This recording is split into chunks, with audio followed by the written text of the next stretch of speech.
espero que estejam todos bem, todas, todes, todos. É, Eu vou começar a aula de hoje para falar do tópico que ficou faltando na aula passada, que acho que é um tópico bem importante para vocês conseguirem colocar em prática tudo que a gente falou até agora, porque até agora a gente está contextualizando como que é o arco, como que é o personagem, como que se cria, como que deixa essa história interessante, o que que a gente precisa e como é que a gente escreve tudo isso no papel, né? Como é que deixa de uma forma é, entendível, como que se costuma fazer isso para que a sua equipe entenda, para que depois a gente consiga partir para a parte da produção, da gravação em si da história, né? Então vamos lá. Formatação. Aqui no fundo desse slide eu coloquei um print de um roteiro que é desse filme Saudade Fez Morada Aqui Dentro. Ele é um filme brasileiro, quem quiser assistir tem na Netflix. Não sei se tem em outros lugares, mas eu sei que tem lá. É, Aqui vocês já conseguem ver algum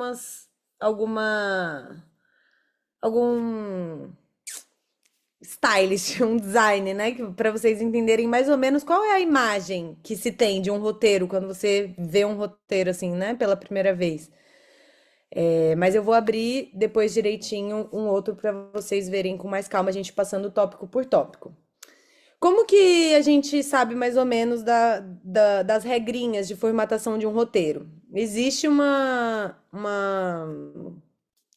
sei lá, não é uma regra, mas um É manual, tipo vamos um dizer assim. ABNT, né? É como se fossem umas normas, que é chamado dentro do cinema de Mastercine. Esse documento da Mastercine eu vou mandar depois para vocês por e-mail, para vocês terem aí com vocês todas as regrinhas fácil, mas eu vou dar uma passada nas partes mais importantes agora aqui com vocês.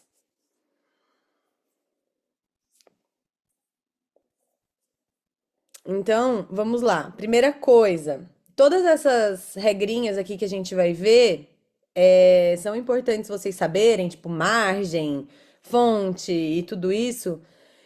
Mas vocês também podem usar alguns programas que já vêm com essa formatação meio pronta. Mas se vocês quiserem usar o Word, o Docs do Google, vocês ajustam todas as configurações para sair tudo certinho da maneira que deveria ser. Alguns programas eu coloquei aqui do lado, o Scenarist, o Celtics, Final Draft e o Word, que é o de sempre. É, o Celtics é um programa que já foi muito utilizado, mas hoje em dia ele é pago. O Scenarist é um programa gratuito, o Final Draft, se eu não me engano, também. E o Word é o Word, né, gente? Todo, assim, pelo menos no Docs do Google vocês têm acesso, todo mundo, para conseguir escrever o roteiro de vocês. Então vamos lá. No Mastercine, isso aqui é um print, né, do documento que eu vou depois mandar para vocês por e-mail. É, Mas a gente considera sempre que a gente está trabalhando com papel A4, que é uma folha comum de prova, de tudo isso, de caderno, a mais comum mesmo. Essas margens são aqueles ajustes básicos, né? De ter recuo, lateral, em cima, embaixo, essas coisas. A fonte mais utilizada é a Courier New, tamanho sempre 12 e não se usa itálico ou negrito.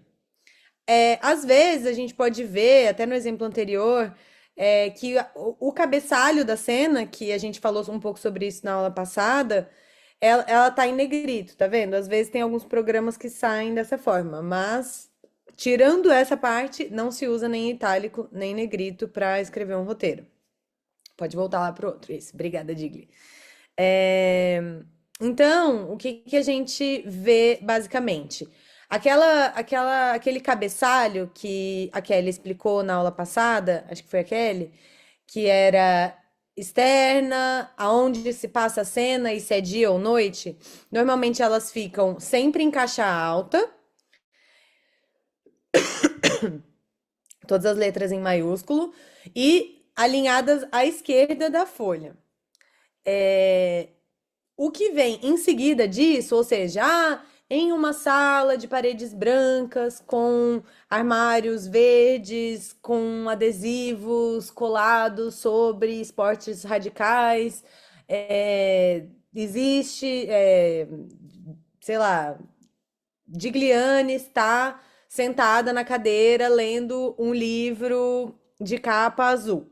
Toda essa descrição, ela vai ser justificada, alinhadinha, embaixo desse cabeçalho, para toda em bloco, assim, não tem parágrafo em roteiro, não tem negrito itálico, como a gente já falou, não tem nada disso. A única coisa que é legal da gente saber é, toda vez que aparecer um personagem pela primeira vez nessa descrição de cena, o nome desse personagem vem em caixa alta. Então, Digliane estaria todas as letras em maiúsculo ali, bonitinho, para você, para Por que isso? Ah, porque quando a pessoa tiver, da produção, tiver ali decupando o seu roteiro para saber quando vai gravar aquela cena, com quem vai gravar aquela cena, é mais fácil de identificar os personagens. Quando a gente vai colocar diálogo desses personagens, a gente centraliza na tela o nome do personagem que vai falar e a fala que vem logo em seguida. Então tá aqui escrito, ó. Ó, um exemplo aqui é esse. Heraldo e a fala dele. Ah, o que que é esse VO aqui do lado do nome do Heraldo? VO significa voice over, ou seja, essa fala dele vai aparecer sem que ele esteja aparecendo na tela. É apenas uma. A gente só ouve ele falando, mas a gente não enxerga ele na imagem enquanto essa fala está sendo dita. Tem várias siglazinhas para a gente indicar algumas coisas que a gente quer durante a fala de alguns. Da fala dos personagens que estão aqui embaixo, ó. Tanto voice-over quanto out of screen. Ou seja, o que que é out of screen? Ah, vamos supor que tá tocando uma música que não, não tá fazendo parte daquela cena necessariamente. Então, isso tá fora da tela. Se a gente tá escrevendo alguma coisa que vai ter continuação em seguida, mas a gente precisou quebrar aquela fala para descrever alguma coisa que acontece. Sei lá, Digliane tá ali falando, mas eu não estou gostando tanto desse livro. E aí a gente quebra e coloca. Digliane se vira para a sua mãe na porta. E aí coloca, porque esse livro, nananana. Então a gente pode colocar ali entre parênteses continuação, para dizer que essa fala vai continuar. E tem algumas outras siglazinhas que podem ser utilizadas para se comunicar com quem está lendo seu roteiro e dizer o que que você está querendo dizer, como que essa fala vai aparecer. Para vocês terem uma noção melhor, eu vou abrir um roteiro aqui para vocês verem completinho. E depois eu vou abrir o Cenarist, que é o programa gratuito, que vocês conseguem baixar fácil na internet, para vocês terem uma noção de como que é a cara desse programa também. Esse roteiro que eu peguei é de um curta-metragem. Na semana passada, não me lembro quem foi, mas perguntou: vocês vão falar de alguma produção de Pelotas? Esse curta é de um aluno, é um TCC de um aluno lá da UFPEL. Ele não foi gravado em Pelotas, ele foi gravado em São Paulo, mas ele foi todo finalizado em Pelotas, escrito, enfim. As pessoas eram do curso de Pelotas, então é um curta feito dentro da universidade. E é um curta que rodou muitos festivais, foi um curta que teve um grande alcance, assim, no mercado, né, cinematográfico, então é bem legal. Ali nos slides tem o link também do filme, caso vocês queiram assistir, mas se vocês quiserem colocar no YouTube, Deus Vinícius Silva, vocês também vão achar. Então, ó, como vocês podem ver aqui, os cabeçalhos, como a Kelly tinha falado direitinho na semana passada, então se é externa, onde é, se é dia ou noite, como que isso está acontecendo. Dá pra ver que as cenas vão sendo quebradas, né? Então temos várias cenas aqui, de acordo com o que é necessário na história. E sobe um pouquinho, Digli, lá no começo, por favor. Eu vou ler só essa primeira. Não, ali na segunda página mesmo. Vou ler só essa primeira página para vocês sacarem mais ou menos qual é o ritmo de um roteiro. Como que isso é colocado. Se vocês tiverem alguma dúvida, depois vocês também me perguntam e aí a gente pode ir conversando um pouco para entender o que que vocês estão com maior dificuldade para entender, assim, né? Como que se escreve esse roteiro. Então, externa praça dia. Breno, vocês estão vendo que Breno tá aí em caixa alta, porque ninguém sabe quem é o Breno ainda. Então, o que que a gente tem que fazer quando a gente escreve o nome de um personagem a primeira vez? Dizer que personagem é esse, quem é Breno? Bem, Breno é um menino de 6 anos, negro, que tá jogando bola sozinho em uma praça. Se vocês quiserem, se tiver alguma informação muito importante, vocês podem incluir aqui nesse momento.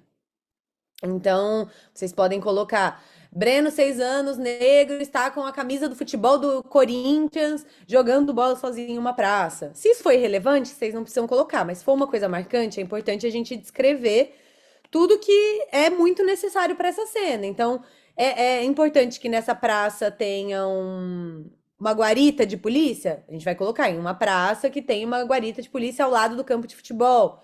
Enfim, tudo que for importante precisa ser colocado. E aí quebra. Externa, praça, dia. Breno está com sua mãe, Roseli, de novo um novo personagem. Então vocês veem aqui na segunda cena que Breno já tá com a minúscula, porque o Breno já apareceu, a gente já sabe que o Breno existe. Mas a Roseli não, é a primeira vez. Então, Roseli, uma mulher negra de 44 anos, estão sentados em banquinhos em outro lugar da praça enquanto ela fala ao telefone. Então, por que que cortou a cena?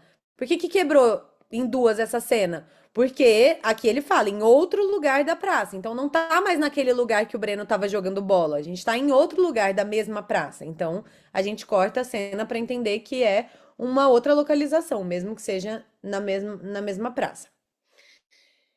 Aí ele já colocou aqui o indicativo, né? Que depois desse momento que eles aparecem juntos, vai aparecer na tela o título do filme, Deus. E aí a gente segue. Externa, rua, madrugada, manhã. Imagens para mostrar o bairro de Arthur Alvim. Então, Arthur Alvim é um bairro aqui de São Paulo. E eles. Esse filme é um filme que ele é documentário. Então, esse roteiro é um roteiro muito guia para eles entenderem, como todo roteiro, né? Para eles entenderem o que que eles precisam gravar. Então, ele colocou ali, a gente precisa ter imagens para ambientar esse bairro que a gente vai mostrar que é onde o Breno e a Roseli moram. Então, tá ali descrito direitinho. Quebra para outra cena. Interna, apartamento, madrugada, manhã.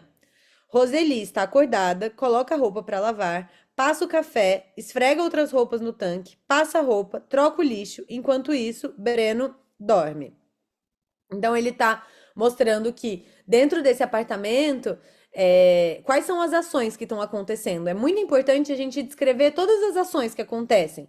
Mas é importante a gente entender que a gente precisa descrever o que realmente precisa estar na tela. A gente não poderia colocar aqui, Roseli, que parece triste, ou Roseli sentindo vergonha.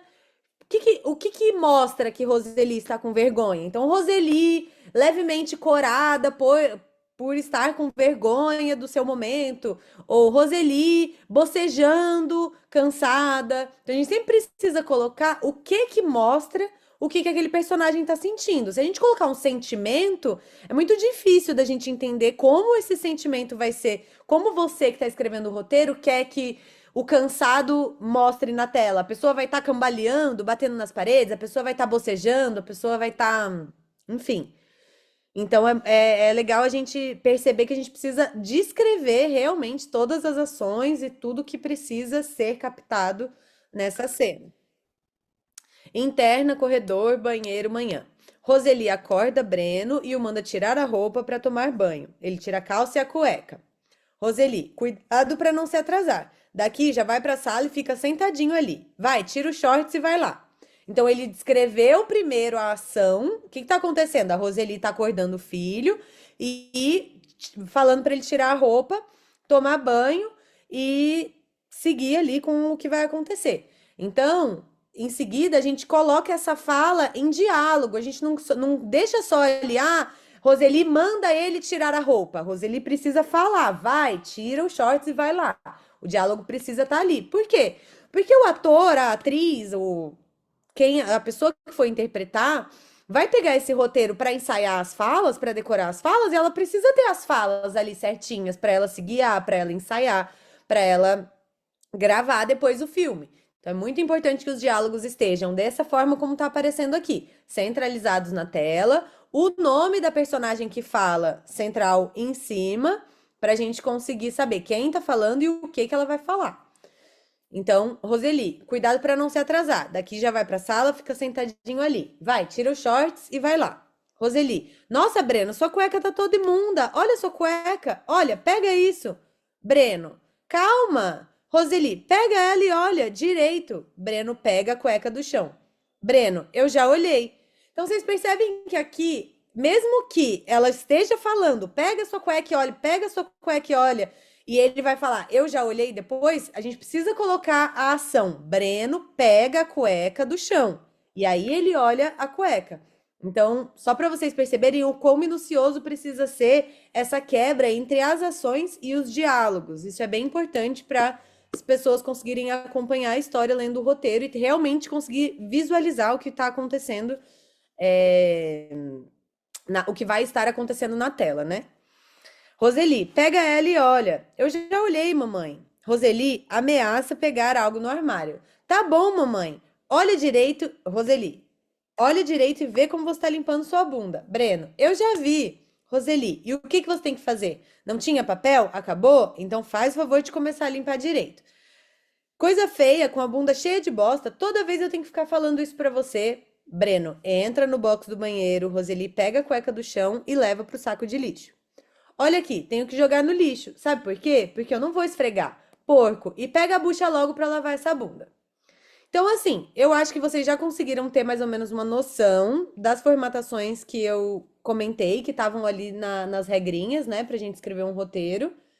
Me digam se vocês têm alguma dúvida. Enquanto isso, eu vou abrir aqui o programa pra gente escrever rapidinho pra vocês terem uma ideia de como que funciona no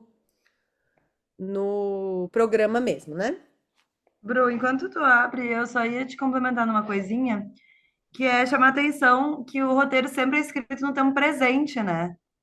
Tudo que a gente vai escrevendo é colocado como se estivesse acontecendo agora, né? Então, ela lava a roupa, ela caminha até a porta, ela fala com o filho, tudo que a gente vai escrevendo ali, sempre escrito no tempo presente, né? O que é uma coisa muito específica de roteiro, né? Porque dificilmente quando a gente escreve outros formatos literários, de conto, literatura, romance, qualquer outro formato literário, a tendência é sempre escrever as coisas no passado. Mas no roteiro tudo sempre é escrito no presente. Boa, bem lembrado. Isso é bem importante também, né? Porque ficar falando futuro, passado, não vai estar acontecendo naquele momento na tela, né? Então, sempre praticamente no presente imperativo mesmo, né? Tipo, manda, anda, fala, caminha, é sempre nessa conjugação. Então, Digli, posso compartilhar a tela? Deixa eu ver aqui.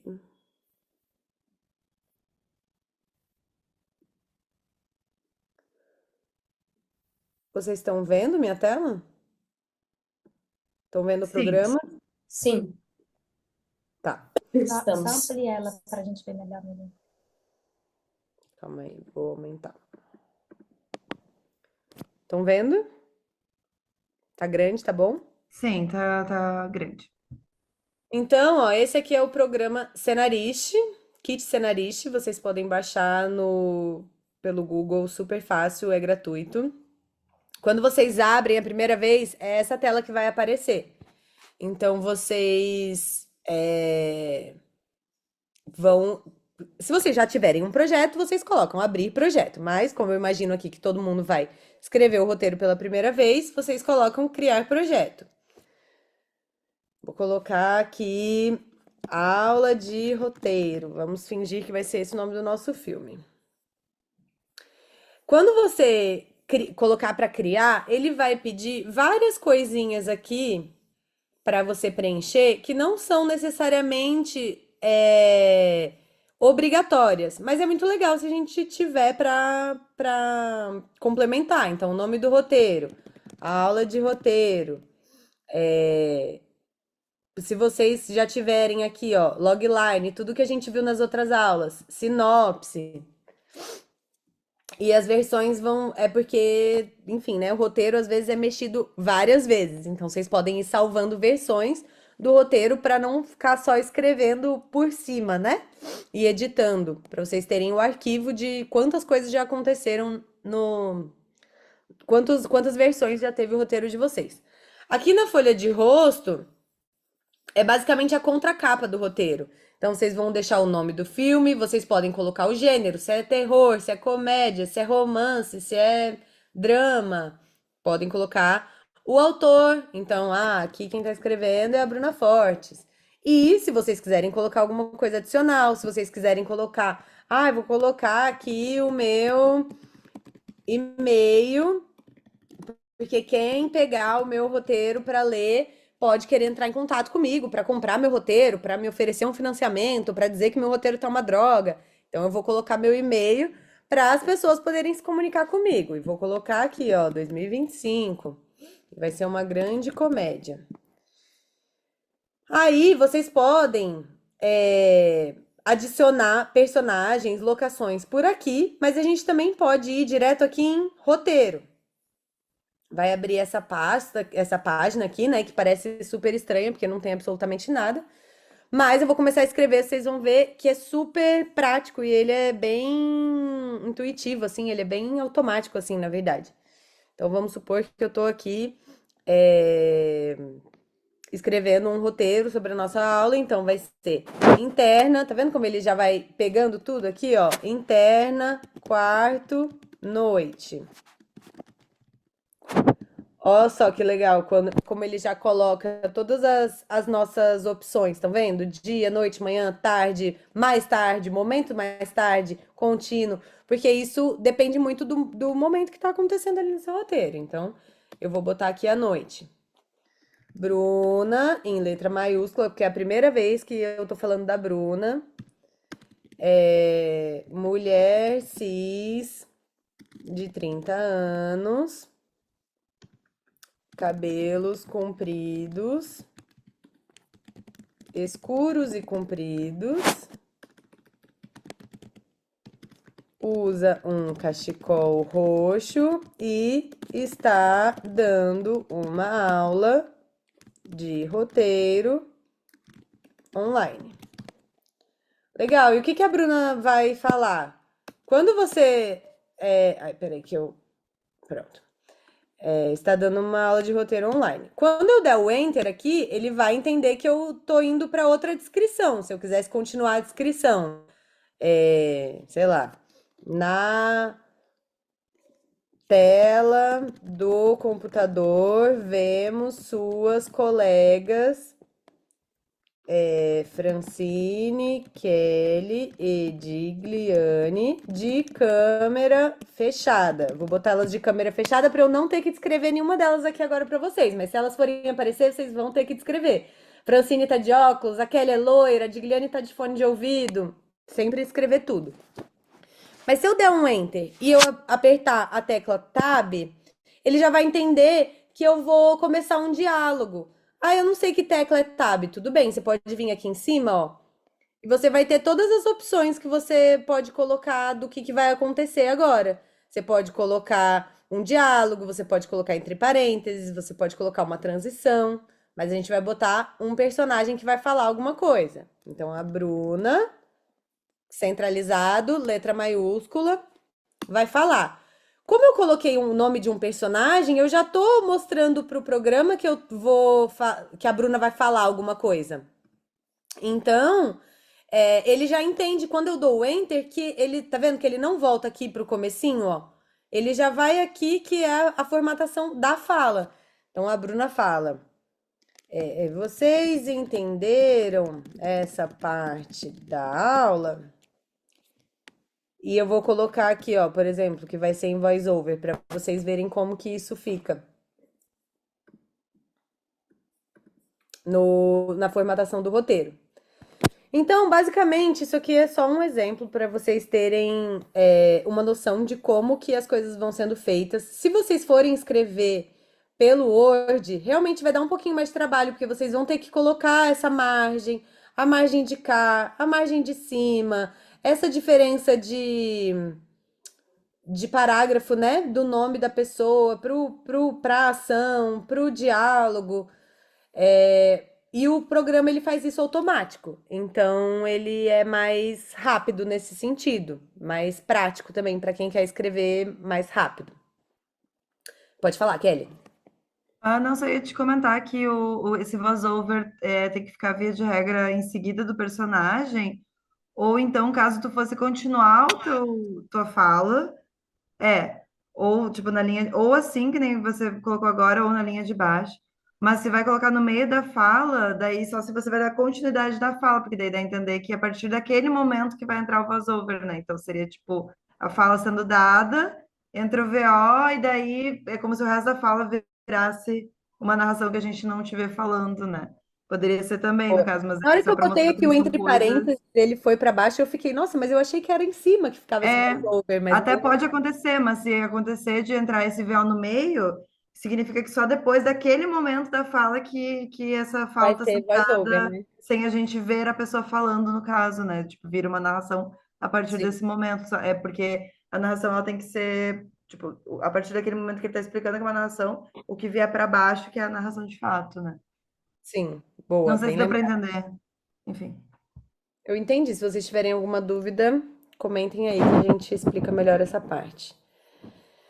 Mas eu acho que é basicamente isso, assim, né? Não sei se vocês pensam mais alguma coisa, pessoal, que precise ser ressaltado em relação a isso, mas eu imagino que pelo menos a base, porque assim, se você escrever um texto corrido, talvez as pessoas entendam, talvez, mas nessa formatação facilita muito as pessoas que vão pegar seu roteiro conseguirem passar isso pra frente, assim. Mas eu, na hora do roteiro, eu ainda não sei se vai ser voice-over ou não. Não tem problema. Realmente, isso muitas vezes vai ser uma escolha lá na montagem. A pessoa vai falar, nossa, mas eu não preciso ver o personagem enquanto eu tô ouvindo essa fala aqui.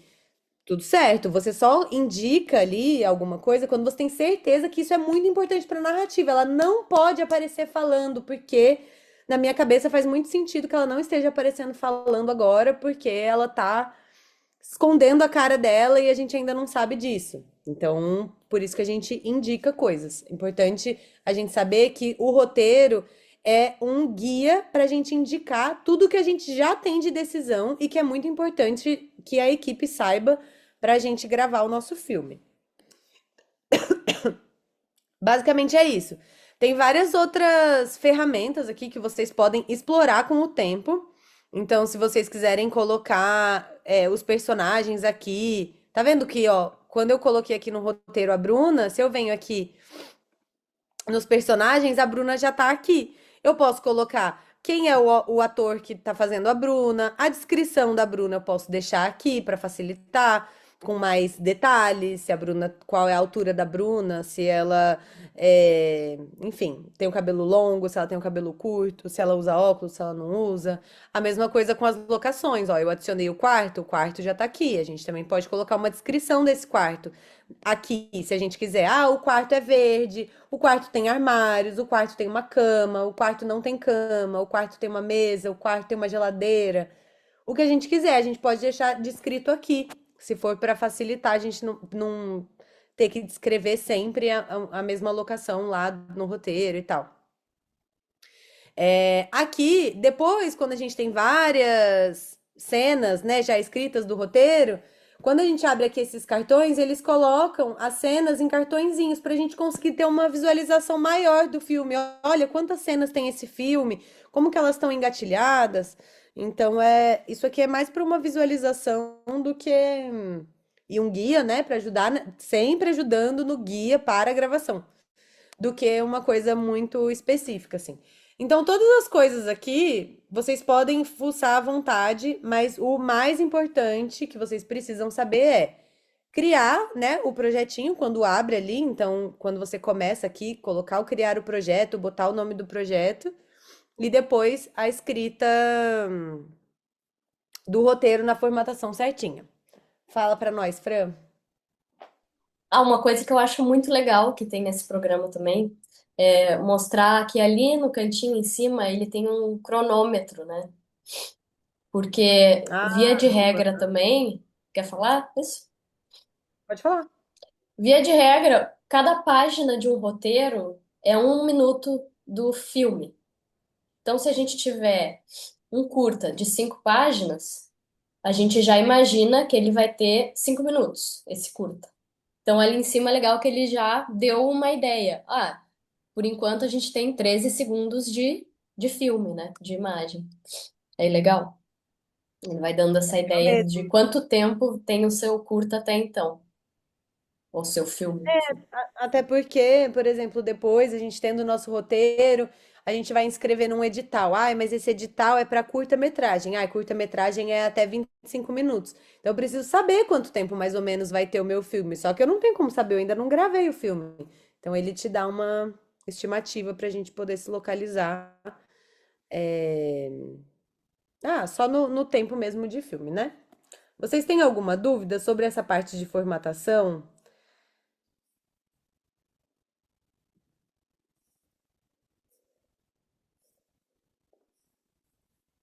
Não? Então, bora. Bora passar então para a próxima. Ah, eu não falei no começo, gente. É, como na aula passada a gente acabou tendo bastante tempo da aula fazendo os feedbacks dos exercícios, a gente preferiu na aula de hoje. Acho que a Fran colocou isso lá no grupo, né? Escrito. Mas só para reforçar aqui para vocês, a gente preferiu seguir com o conteúdo, para a gente conseguir dar tudo até as 9, bonitinho para vocês. Quando a gente acabar o conteúdo, às 9, de 9 às 10, a gente fica com quem quiser ter o feedback das cenas escritas do exercício da aula passada para conversar com vocês.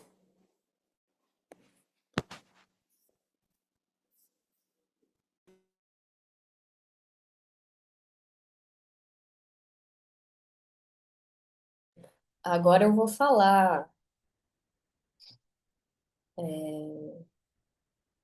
Deixa eu me achar aqui.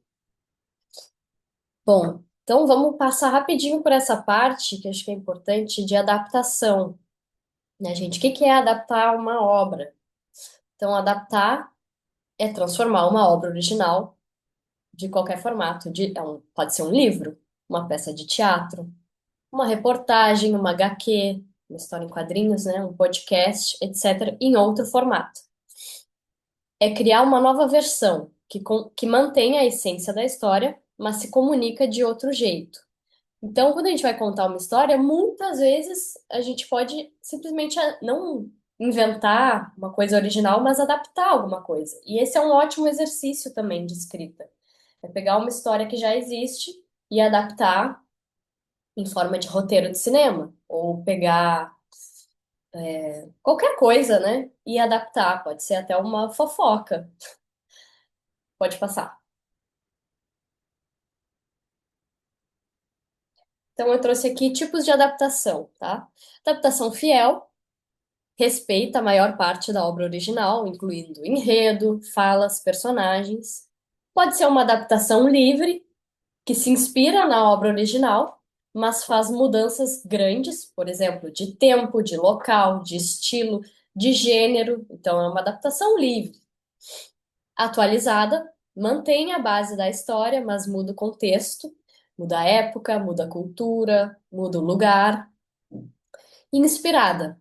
Usa só a ideia central ou um elemento da obra original como ponto de partida, mas é só uma inspiração naquilo. Pode passar, trouxe alguns exemplos bem rápidos, né? Então, um exemplo de uma adaptação fiel é a história do Harry Potter, né, no cinema, que foi um grande sucesso, e é uma história que veio dos livros da J.K. Rowling, ou O Senhor dos Anéis também, né, que é dos livros do Tolkien. Uma adaptação livre, que eu tenho de exemplo aqui, é o Alto da Compadecida, né, tem um filme, Cinema Nacional, e vem das peças de teatros do Ariano Suassuna. Outra, um exemplo de adaptação atualizada, que seria Capitu, que foi uma minissérie da Rede Globo, que era como uma atualização, né, da história de Dom Casmurro. E um exemplo de adaptação. Ai, desculpa, gente, eu tô com uma alergia aqui da gripe. uma adaptação inspirada é o Rei Leão. Rei Leão é inspirado, ele lembra a história de Hamlet, do Shakespeare. Então, eu nem sabia muito disso, gente, mas legal, né? Pode passar. Deixa eu ver se eu coloquei mais uma coisa. Coloquei. Importante também quando a gente fala de adaptação é falar de direitos, né? Direitos autorais de obra. Então, você vai pegar uma obra original e adaptar essa obra para um roteiro de cinema, para um curta-metragem, né? Uma história que tu quer gravar, precisa saber se essa história, se tu precisa da autorização desta obra original. Então, quando que precisa dessa autorização? Quando a obra é protegida por direitos autorais, que geralmente é até 70 anos após a morte do autor no Brasil. Porém, às vezes, os direitos autorais de uma obra passa para a família, né, de herança para os filhos. Então tem isso também. Às vezes o autor morreu, mas os direitos continuam com a família. Enfim, então é algo para ficar de olho, para não, para porque senão é crime, né, gente, pegar algo e fingir que é seu. Não, né? Precisa dos direitos, da autorização dos direitos.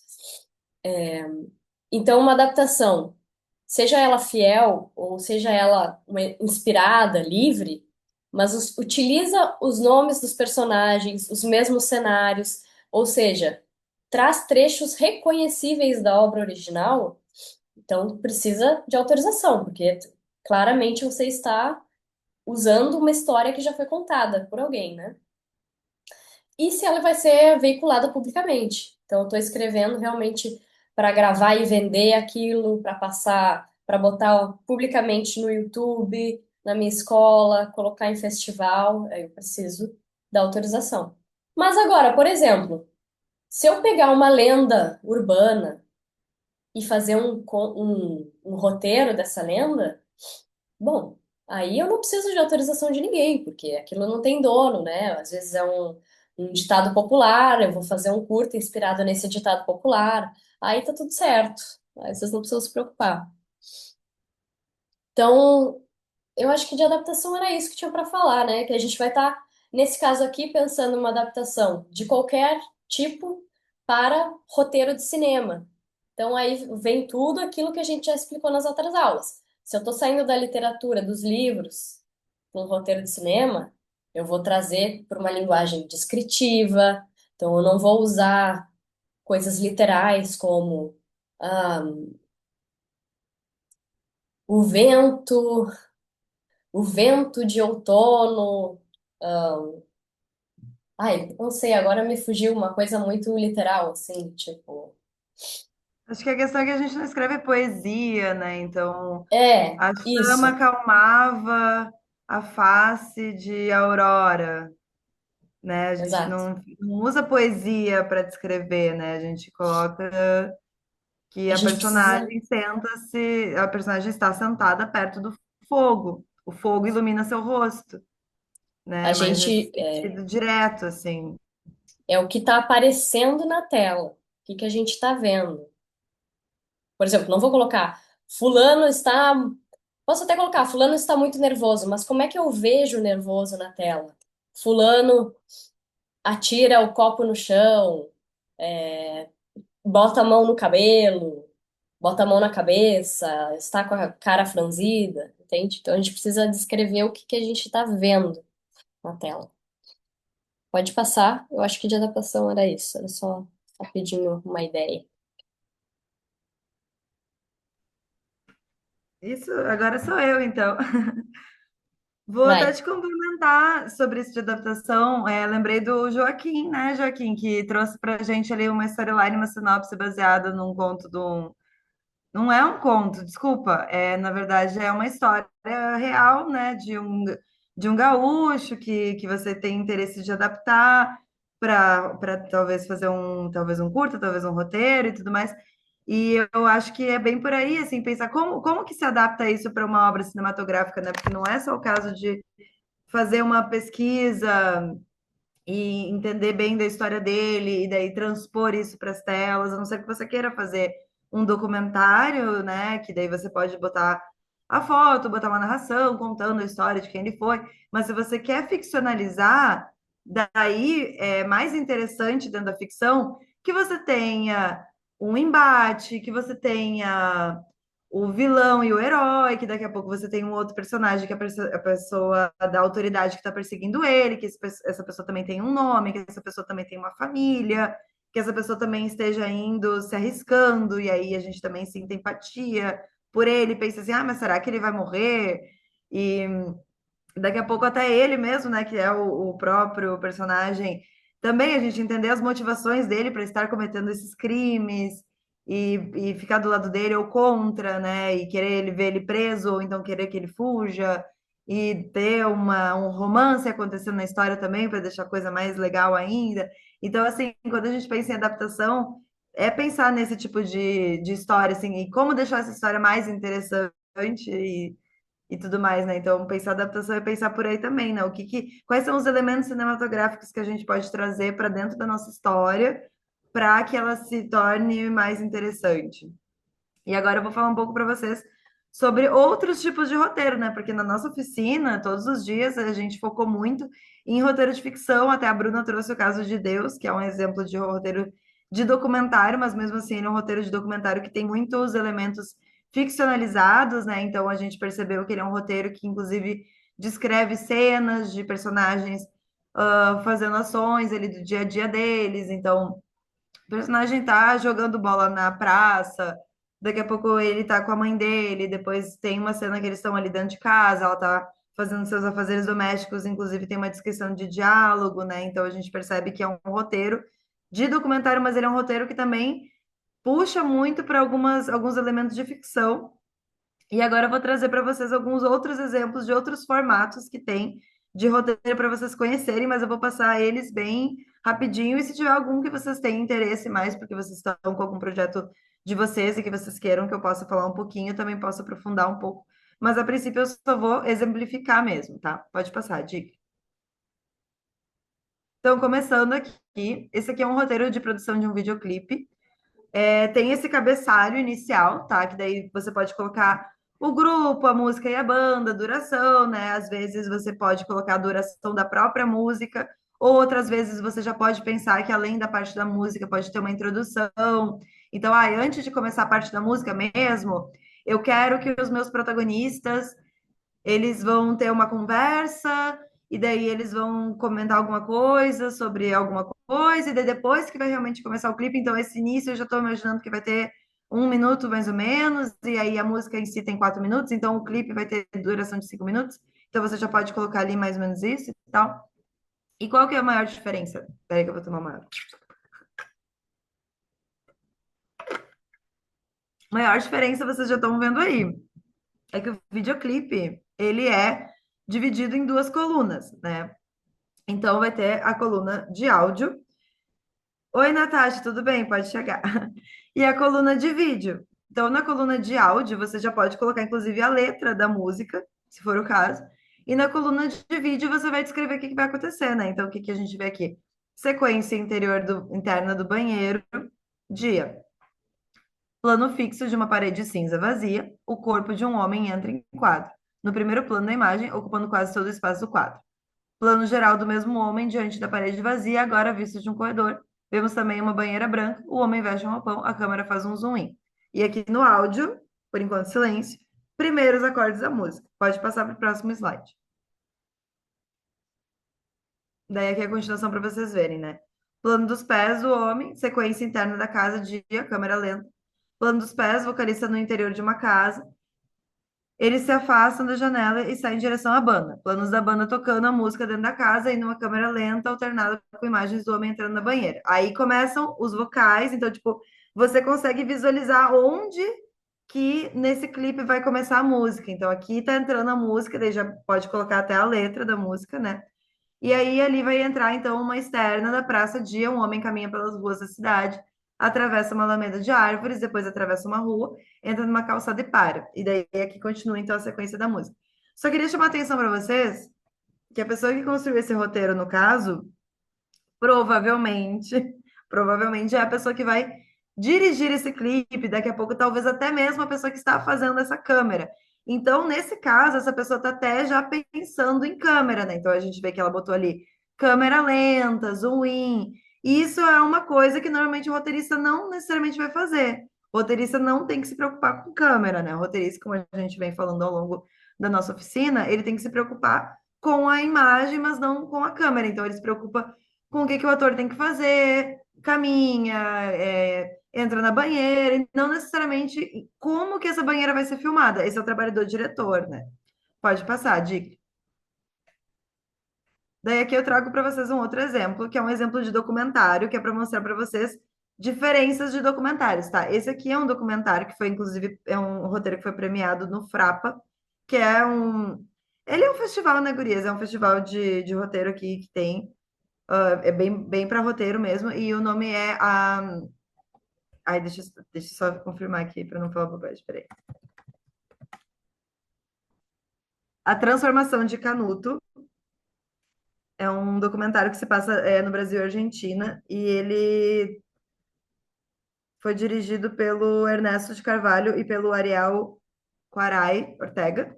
Ele é um documentário muito bom mesmo. Se vocês tiverem oportunidade de assistir, assistam. E aí, esse documentário, ele foi feito dentro da comunidade indígena.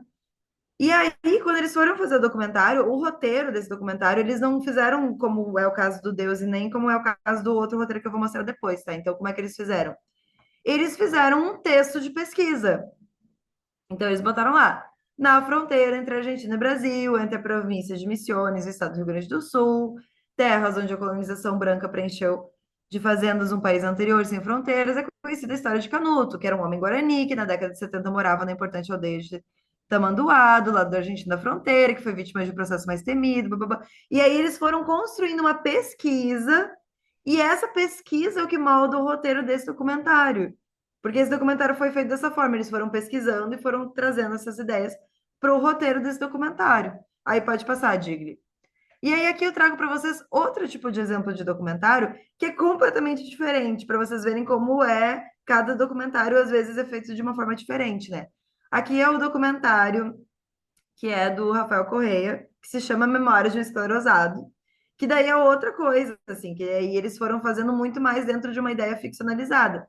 Porque o Rafael, ele sofre, ele é um artista, ele faz cartoon e tal, e ele sofre de esclerose múltipla. Então, ele teve um outro processo de pensar o documentário junto com uma equipe dele, que foi pensar assim, como é que a gente podia fazer esse documentário sobre minha vida, né? Então, eles já pensaram assim, a gente podia começar esse documentário com uma cena, com pés correndo por diversos espaços da cidade, edição rápida e frenética, surge num filme de ação, o som dos passos se misturam com os sons da cidade, inspiração ofegante, corta para tela preta, daí Rafael está deitado sozinho na cama, abre o olho, e daí vai assistir o filme, e o filme nem começa desse jeito, sabe? Tipo, isso foi uma ideia que eles pensaram durante o processo do roteiro, e depois eles foram pensando em outras coisas, na montagem muda muita coisa também.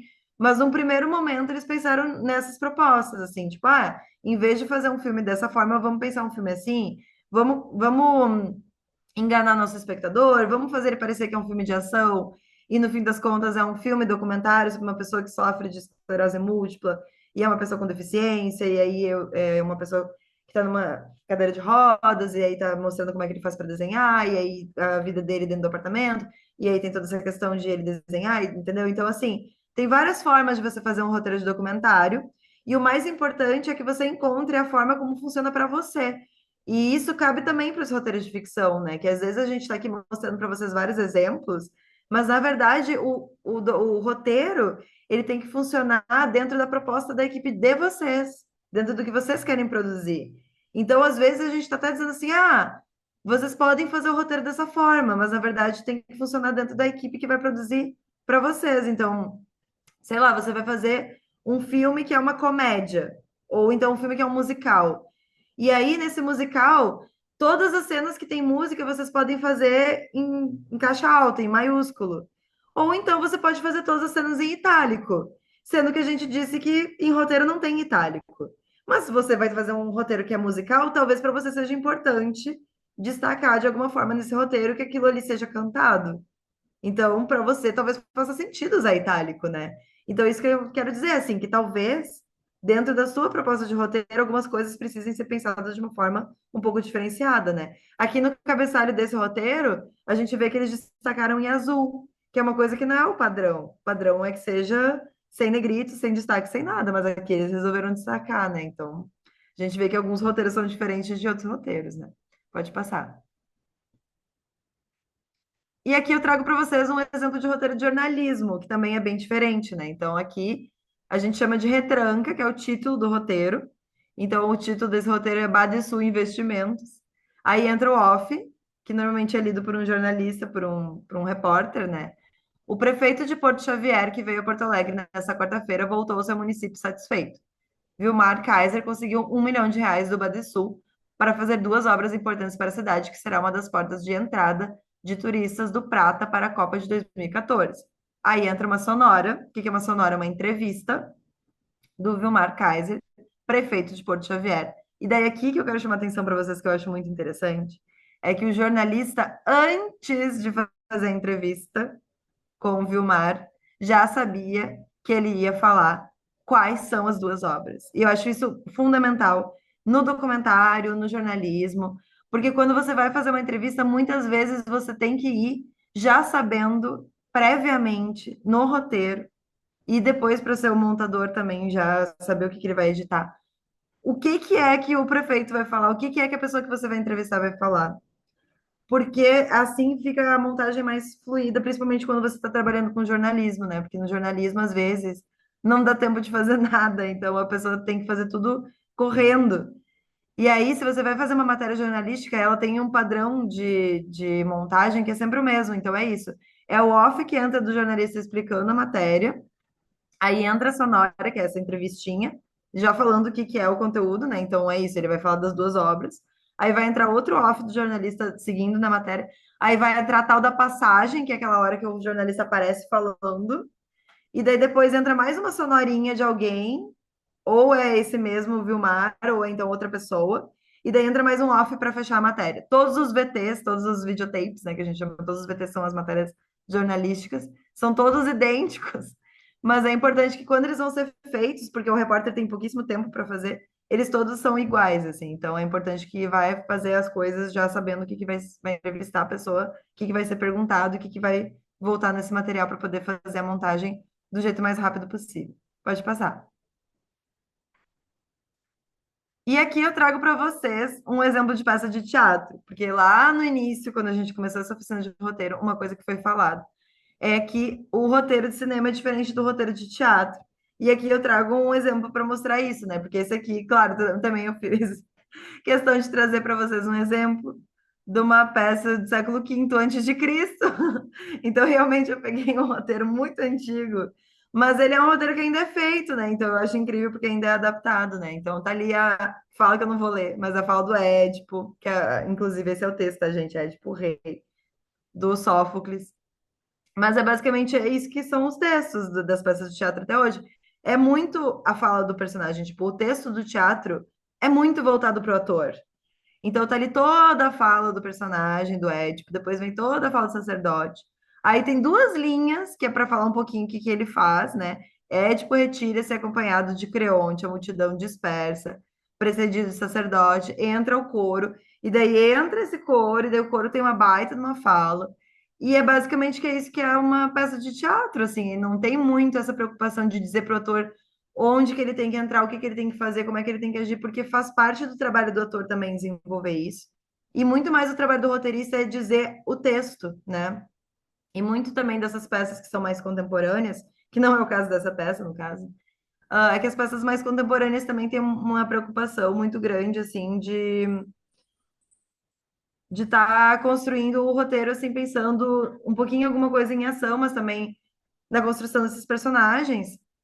E tá pensando assim agora me lembrei o que eu ia dizer. No que o público vai reagir, né? Então, muitas vezes, assim, o personagem fala com o público, espera o público responder, daqui a pouco tem até um momento que ele pode dar uma improvisada. Então, também abre margem, né, no roteiro contemporâneo, na peça de teatro contemporânea, para uma resposta de público, que é uma coisa que no cinema a gente não tem, né? No cinema a gente tem tudo fechado e não tem nenhum contato com o público, né? Porque isso é uma coisa que não cabe a nós, enquanto roteiristas, pensar, porque o roteiro vai ser gravado e depois vai ficar existindo e a gente nunca sabe o que que o público vai responder, né? Pode passar. E por fim, Aqui um exemplo de publicidade, inclusive, foi escrito pela Digliani. E muito parecido com o videoclipe, né? A gente vê que tem uma coluna de imagem e uma coluna de áudio. E aí tem também esse cabeçalho que é para falar qual que é o cliente, qual que é uma peça institucional, aí o nome do roteirista. Imagens aéreas sobre uma propriedade produtora, aparece a logomarca, daí vem o texto na tela, imagem do sol nascendo, imagens dos funcionários caminhando no campo, em direção ao local da ordenha, uma família de produtores sentada na mesa consumindo os produtos. Enquanto isso, o áudio tem uma música empolgante e inspiradora, e daí entra uma narração que diz: é do campo que vem a nossa força, do homem e da mulher que acordam quando o sol ainda nem saiu e fazem as coisas acontecerem. E a gente vê, ou seja, que enquanto tem as imagens do sol, vai ter essa fala dizendo: é do campo que vem a nossa força, do homem e da mulher que acordam quando o sol ainda nem saiu. Então, ou seja, a gente vê as coisas acontecendo ao mesmo tempo quando a gente coloca dessa forma em duas colunas, né? Então, é por isso que esse tipo de roteiro de publicidade vem dessa forma.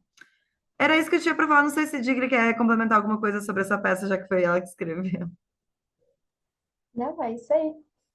E só para complementar, a gente só fez menção a imagens aéreas aí sobre probabilidade.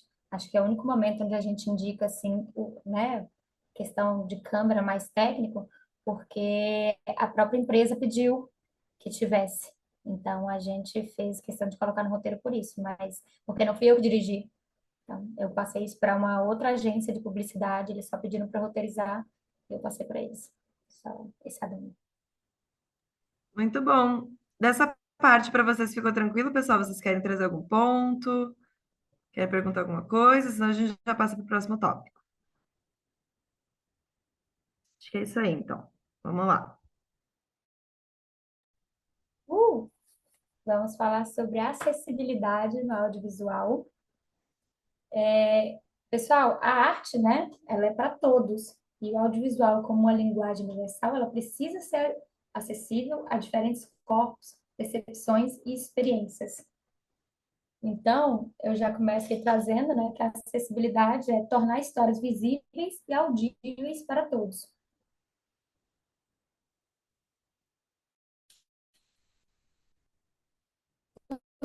Você já filme de olhos fechados entendeu tudo? Dificilmente isso acontece, né? E quando a gente está assistindo um filme, ali é um conjunto de imagens e de áudio. Então, imagina para quem não escuta ou para quem não enxerga, como é a experiência audiovisual se a gente não cuida de recursos que propiciem que a experiência dessas pessoas sejam completas, né?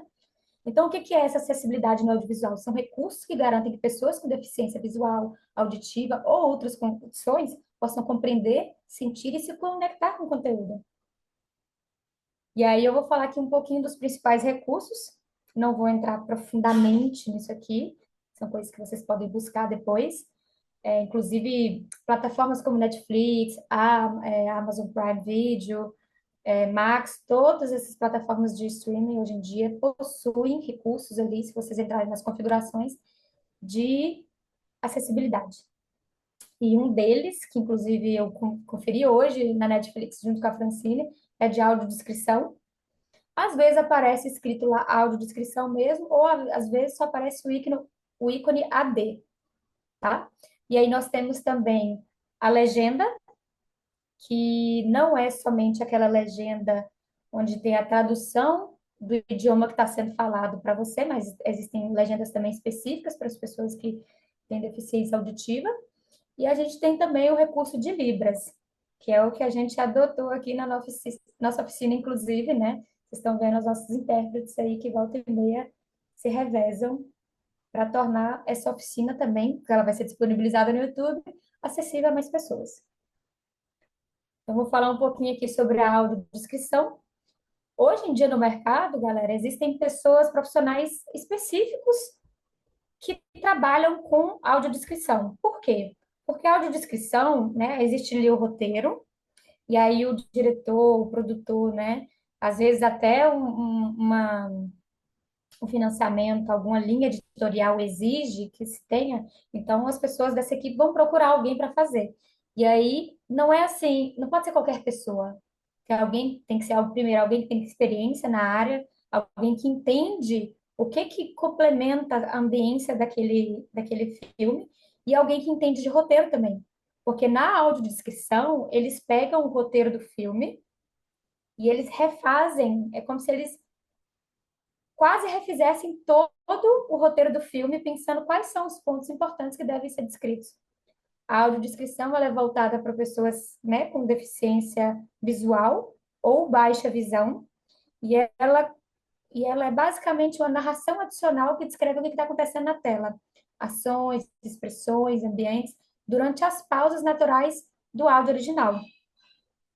Vocês podem, né, se forem assistir um próximo filme, tenham a experiência de colocar ali na opção audiodescrição para vocês verem como é que funciona, né? Porque às vezes a gente fala assim, nossa, mas como é que entra um áudio descritivo, sendo que eu tenho os diálogos, sendo que eu tenho, né, os ruídos, efeitos sonoros, eu tenho as trilhas sonoras, isso não fica muita coisa. É por isso que tem que ser uma pessoa capacitada e da área para fazer. Porque a descrição tem que entrar no momento certo. Então, eu coloco aí como é que funciona, não interfere no diálogo original, ele entra entre falas e silêncios, ela é objetiva, concisa e neutra. E um exemplo para vocês, né, de audiodescrição, por exemplo, vamos dizer que a gente tem uma cena de uma personagem que entra numa sala, enfim, e conversando com outras pessoas. Para a gente que enxerga, a gente vai ver tudo isso acontecendo. Então, na audiodescrição vai estar lá, Maria entra na sala com expressão aflita, fecha a porta devagar, lágrimas escorrem. E aí vai entrar o que Maria fala, ou enfim, se ela continuar tendo ações, isso vai ser descrito. Então, ao escrever, né, o roteirista, ele precisa pensar no que precisa ser visto para entender a cena. E o que não será percebido sem o som, porque tem coisas que são percebidas, né? Um tiro, às vezes, né, no contexto ali, o áudio do escritor não precisa falar que, né, deu um tiro, porque se escuta isso. E aí, outro recurso que a gente tem é o de legendas, né? Nós temos aí a legenda padrão, que é a legenda quando a gente vai assistir um filme em alemão, um filme em inglês, e a gente não tem muito domínio da língua, é a legenda que coloca ali pra gente, né? Em português. Então, faz a tradução de falas, geralmente de outro idioma. Serve para quem quer acompanhar em silêncio ou não entende o áudio. E aí nós temos a legenda inclusiva, que é a LSE, essa é uma sigla brasileira, né, que é uma legenda para surdos e ensurdecidos, e comumente conhecida como legenda CC, que é como aparece normalmente nas plataformas, que é uma sigla para closed captions, seriam legendas ocultas, né? Porque normalmente pessoas que não possuem nenhum tipo de deficiência, essas legendas ficam ocultas, mas aí se você habilitar, você vai conseguir ver ali. E que, que, o que são essas legendas? Elas são a transcrição de todo tipo de ruído que é importante para o filme, para a compreensão do filme. Então, eu tenho uma porta batendo, eu tenho se a personagem, se ela gritou, se ela está falando aquilo que ela está dizendo, se ela está falando em tom alto ou não, para que quem esteja assistindo e não consiga escutar, consiga entender que está sendo falado em voz alta ou está sendo falado de uma forma irritada, igual esse exemplo que eu usei. Normalmente, essa closed caption, né, essa legenda LSE, ela vem entre colchetes. São colchetes, gente? Essas são colchetes. Vem entre colchetes, igual tá ali, porta batendo. E aí ele ainda faz a indicação de quem é o personagem, porque às vezes, né, se você não consegue fazer esse reconhecimento da voz, então ele indica ali, Ana sussurrando. Aí vem a diálogo, ela fala, eu sabia que isso ia acontecer. Normalmente o que nós que não necessitamos dessa outra legenda, a gente vê, é só o eu sabia que isso ia acontecer. Mas olha toda a diferença, olha todo o outro corpo, né, que a legenda LSE traz para quem necessita desse tipo de recurso para compreender a cena. E a gente também tem as libras, que são as linguagens de sinal. Aí, então, é colocado ali o recurso de um quadro, uma tela dentro da tela do vídeo, que exibe a interpretação em libras, permitindo que surdos acompanhem a conversa ou informações importantes. Né? Se vocês entrarem aí em canais de comunicação oficial do governo, enfim, vocês sempre vão ver ali que tem uma telinha onde é feita a interpretação em libras daquilo que está sendo falado. No cinema, é um pouco menos usual, né, nos streams também, mas hoje em dia no cinema a gente já vê aplicativos que fazem as três, que fazem tanto a audiodescrição, quanto a legenda, e quanto até a interpretação em Libras, né? A pessoa que necessita do recurso, ela baixa um aplicativo, e quando ela entra no celular, o celular identifica que parte do filme que tá, normalmente, às vezes, no cinema, né, que tem esse tipo de recurso, fala lá, esse é o momento de você sincronizar o seu celular, né, com com o filme, e aí a pessoa abre o celular dela, o celular identifica que está no início do filme, e ali começa. Ela pode escolher se ela vai querer libras, se ela vai querer legenda, ou se ela vai precisar da audiodescrição. E aí ela consegue acompanhar com o celular aqui do lado e a telona ali na frente. Muito legal, né? Acho que, enfim, é realmente proporcionar arte para todo mundo, e é pensar nisso. E aí, às vezes, a gente pensa assim, pô, acessibilidade é um extra. Cara, não, acessibilidade não é um extra. A acessibilidade, ela é parte da criação.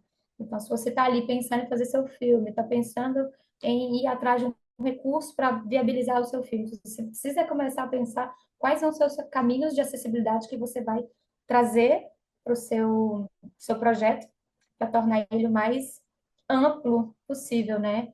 E quem inclui a acessibilidade alcança um público maior, mostra que tem respeito à diversidade humana e melhora a experiência até para quem não precisa do recurso diretamente. Por exemplo, se eu me relaciono com uma pessoa que precisa do recurso, eu quero que ela sinta a mesma experiência que eu estando no cinema ao meu lado, né? Então é muito importante pensar sobre isso. E aí eu trouxe aqui alguns aplicativos, né? Enfim, só a título de curiosidade mesmo, que já estão disponíveis aí, que são utilizados, enfim, em streams, em salas de cinema, em festivais de cinema, o Movie Reading, o Ping Play, o Emiload e o Greta. É isso. Alguém tem alguma dúvida sobre essa parte da acessibilidade? Alguém já tinha pensado o quão importante isso é na hora de pensar seu filme?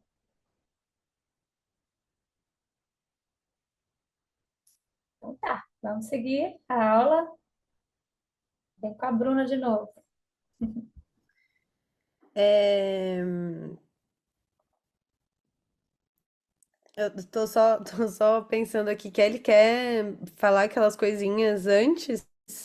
Acho que sim, acho que sim. Faz sentido, Faz né? sentido, né? Depois a gente Eu volto volta. pra isso. Aqui era o finish. Então, assim, pessoal, só para explicar para vocês, a gente tinha esse conteúdo extra, né? Que a gente ficou pensando que talvez não ia dar tempo de comentar com vocês, mas como a gente acabou conseguindo avançar hoje, vou trazer. E depois a gente entra realmente nessa parte, nessa proposta de dizer o que que você faz com o seu roteiro depois que você já tem ele escrito, que é a parte que a Bruna vai adentrar. Mas, ao longo da nossa oficina, teve uma aluna que trouxe nos nossos comentários perguntando se a gente ia falar sobre o teste de Bechdel e sobre a síndrome da Smurfette. E era um assunto que a gente não tinha pensado em falar, mas como isso foi trazido realmente ali nos comentários, não me lembro quem foi, porque isso foi lá na nossa primeira aula de segunda-feira e tudo mais. A gente resolveu trazer para vocês, porque realmente é um assunto bem interessante, bem uma questão bem contemporânea, né? Dos nossos tempos, assim, de se pensar sobre essas questões de representatividade, que também são assuntos preciosos para nós, né? Que nós somos, afinal de contas, também uma equipe de mulheres, uma equipe que se preocupa com essas questões. Então, eu trago um pouquinho hoje também para a gente refletir sobre esses assuntos, né? O que que é o teste de Bechdel? Primeiramente, comentar com vocês que o teste de Bechdel também nasceu com essa questão de ser uma provocação, mas uma provocação que surge através do senso de humor, né? Através de uma tirinha que foi escrita pela Alison Bechdel e inspirada em conversas que ela teve com a sua amiga chamada Liz Wallace no ano de 1985. A Alison Bechdel, depois eu vou.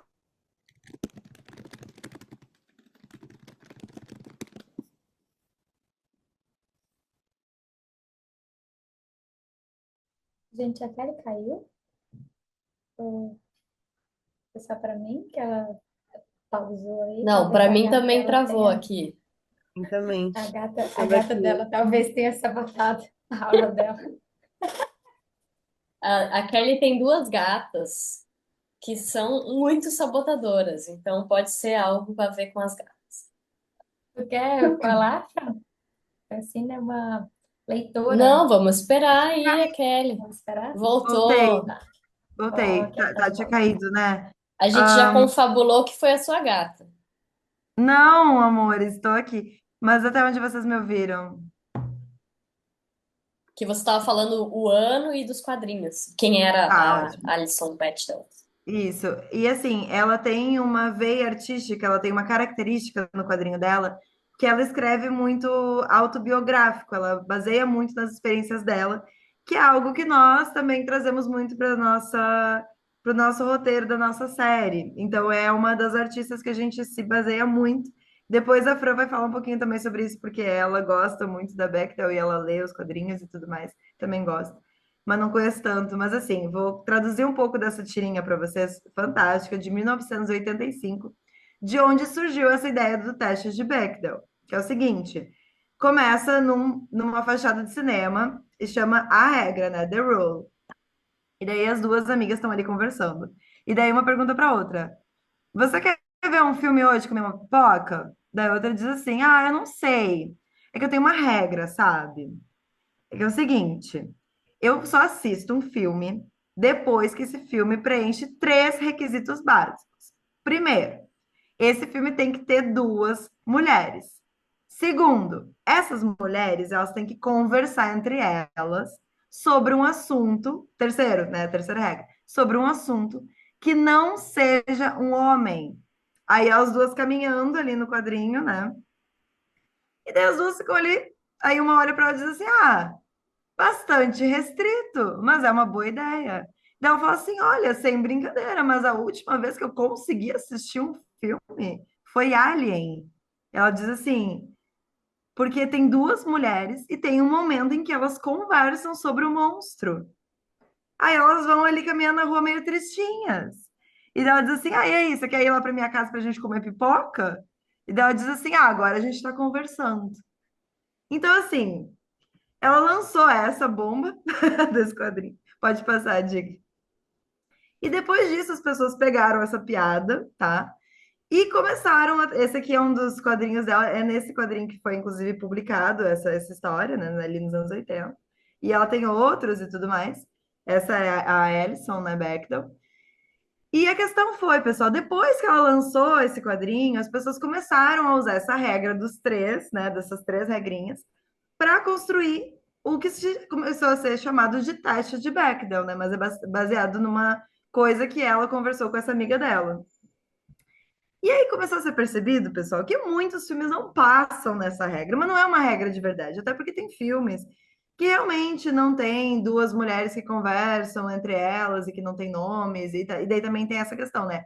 Algumas pessoas colocam ainda mais essa outra camada, que às vezes tem duas mulheres que conversam entre elas sobre um assunto que não é homem, mas é filhos, e às vezes elas não têm nome. Tem duas mulheres, mas não são nem personagens com nomes, né? Então, assim, até que ponto isso aí quer dizer que o filme é machista ou é feminista? Não quer dizer nada, não quer dizer nada. Mas é um pouco curioso, não é mesmo? É um pouco curioso que a gente viva numa sociedade que produza tanto audiovisual quanto a nossa e que a gente tenha tanto filme, tanta produção audiovisual em que existam tantas, em que falte tantas mulheres nessas produções, em que essas mulheres não tenham nomes nos filmes, em que a única função que elas estejam exercendo duas vezes dentro de um filme seja simplesmente ser o par romântico de um personagem masculino, né? Pode passar, Digli. E aí, antes da Bechdel, lá nos anos 80, outra autora já vinha falando sobre isso, que é a Virginia Woolf. Então, lá em 1929, antes, né, da Bechdel, a Virginia Woolf já escreveu um texto um livro, na verdade, chamado Um Teto Todo Seu, que lá no capítulo 5 ela fala esse texto que eu não vou ler todo, mas que é comentando isso, assim, que nas leituras dela, ela já percebia que todas essas relações entre mulheres, pensei, recordando rapidamente a esplêndida galeria de personagens femininas, são simples demais. Muita coisa foi deixada de fora, sem ser experimentada. E tentei recordar-me de algum caso no curso de minha leitura em que duas mulheres fossem representadas como amigas. Vez por outra são mães e filhas, mas quase sem exceções, elas são mostradas em suas relações com homens. Era estranho pensar que todas as grandes mulheres da ficção, até a época de Jane Austen, eram não apenas vistas pelo outro sexo, como também vistas somente em relações ao outro sexo. e que parcela mínima da vida de uma mulher é isso. Acabei lendo tudo, mas enfim, por quê? Porque realmente a figura das mulheres na ficção muitas vezes é atrelada a ser a mãe ou a filha ou a esposa, até hoje. Então a gente já está em 2025. E tá na hora da gente parar de pensar que as mulheres só servem para isso. Mas aí vem uma outra provocação que eu também trago para vocês, que é a síndrome de Smurfette, pode passar. Que daí é uma outra problemática, que também tem a ver com essa questão de gênero, mas na síndrome de Smurfette eu acho que dá para perceber que tem aí uma outra camada e um outro atravessamento que a gente pode perceber, que não é só a figura das mulheres, que muitas vezes é isso, tem grupos de pessoas e aí você coloca uma mulher para ser a mulher do grupo, né? Mas muitas vezes também tem uma pessoa preta no grupo, ou uma pessoa indiana no grupo, ou uma pessoa japonesa no grupo, ou uma pessoa com deficiência no grupo, ou uma minoria social no grupo. Então, assim, a Smurfette, por que que trouxeram tipo a Smurfette, né? Porque a Smurfette ela era a única menina dentro daquele grupo e é isso a gente vê sendo reproduzido em obras que são boas, entende? Não, isso não faz o roteiro ser ruim, porque Stranger Things, Star Wars, nossa, eu amo Toy Story, eu acho fantástico o Big Bang Theory e tudo mais. Não, a questão não é dizer que esses roteiros não são bons, não é essa a questão, pessoal. Essa não é a questão mesmo. Mas a questão é dizer, olha, até bons roteiros podem cair nessa problemática de vez em quando, de estar colocando uma personagem mulher apenas, ou um personagem negro, ou um personagem indiano, ou um personagem que está ali, só para ter e para dizer, olha, isso não é diversidade. E quando não tem diversidade, a gente só está reproduzindo um certo status quo, um certo lugar de poder. E isso é algo que eu já falei em todas as oficinas e vocês já estão cansados. Mas eu vou ter que repetir. Que nós, como pessoas criativas e pessoas que estão criando roteiros e novas narrativas, a gente não tem porquê estar criando novas narrativas com as mesmas histórias que já existem no mundo, histórias que já estão consolidadas. Então, o que eu quero trazer para vocês e provocar vocês a pensar hoje e sempre, se possível, é que vocês criem algo diferente no mundo, que vocês possam deixar a marca de vocês e que de preferência vocês também possam pensar sobre isso, né? Por que que eu vou ter uma mulher só na minha história que só esteja ali para ser a única mulher e que seja a mãe do personagem principal e que ele sim seja esse herói, né? Por que que eu vou ter só uma pessoa negra nessa história e que ela só esteja ali para ser a única pessoa negra que tem ali nessa história? E para dizer que tem, será que faz sentido isso? Então é mais ou menos por aí minha provocação. Quero ver se minhas outras amigas aqui querem trazer mais alguma coisa nesse sentido, mas era mais ou menos isso.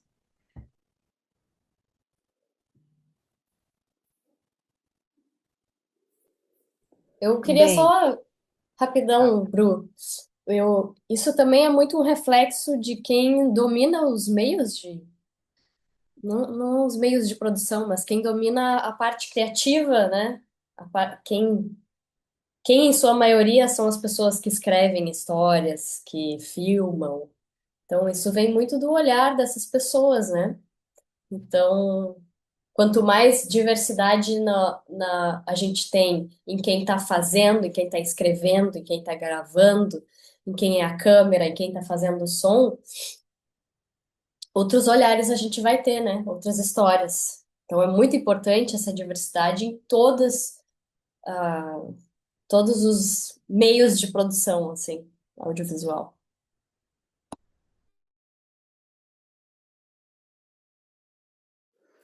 e eu vou só pegar esse gancho da Fran, assim, para falar da importância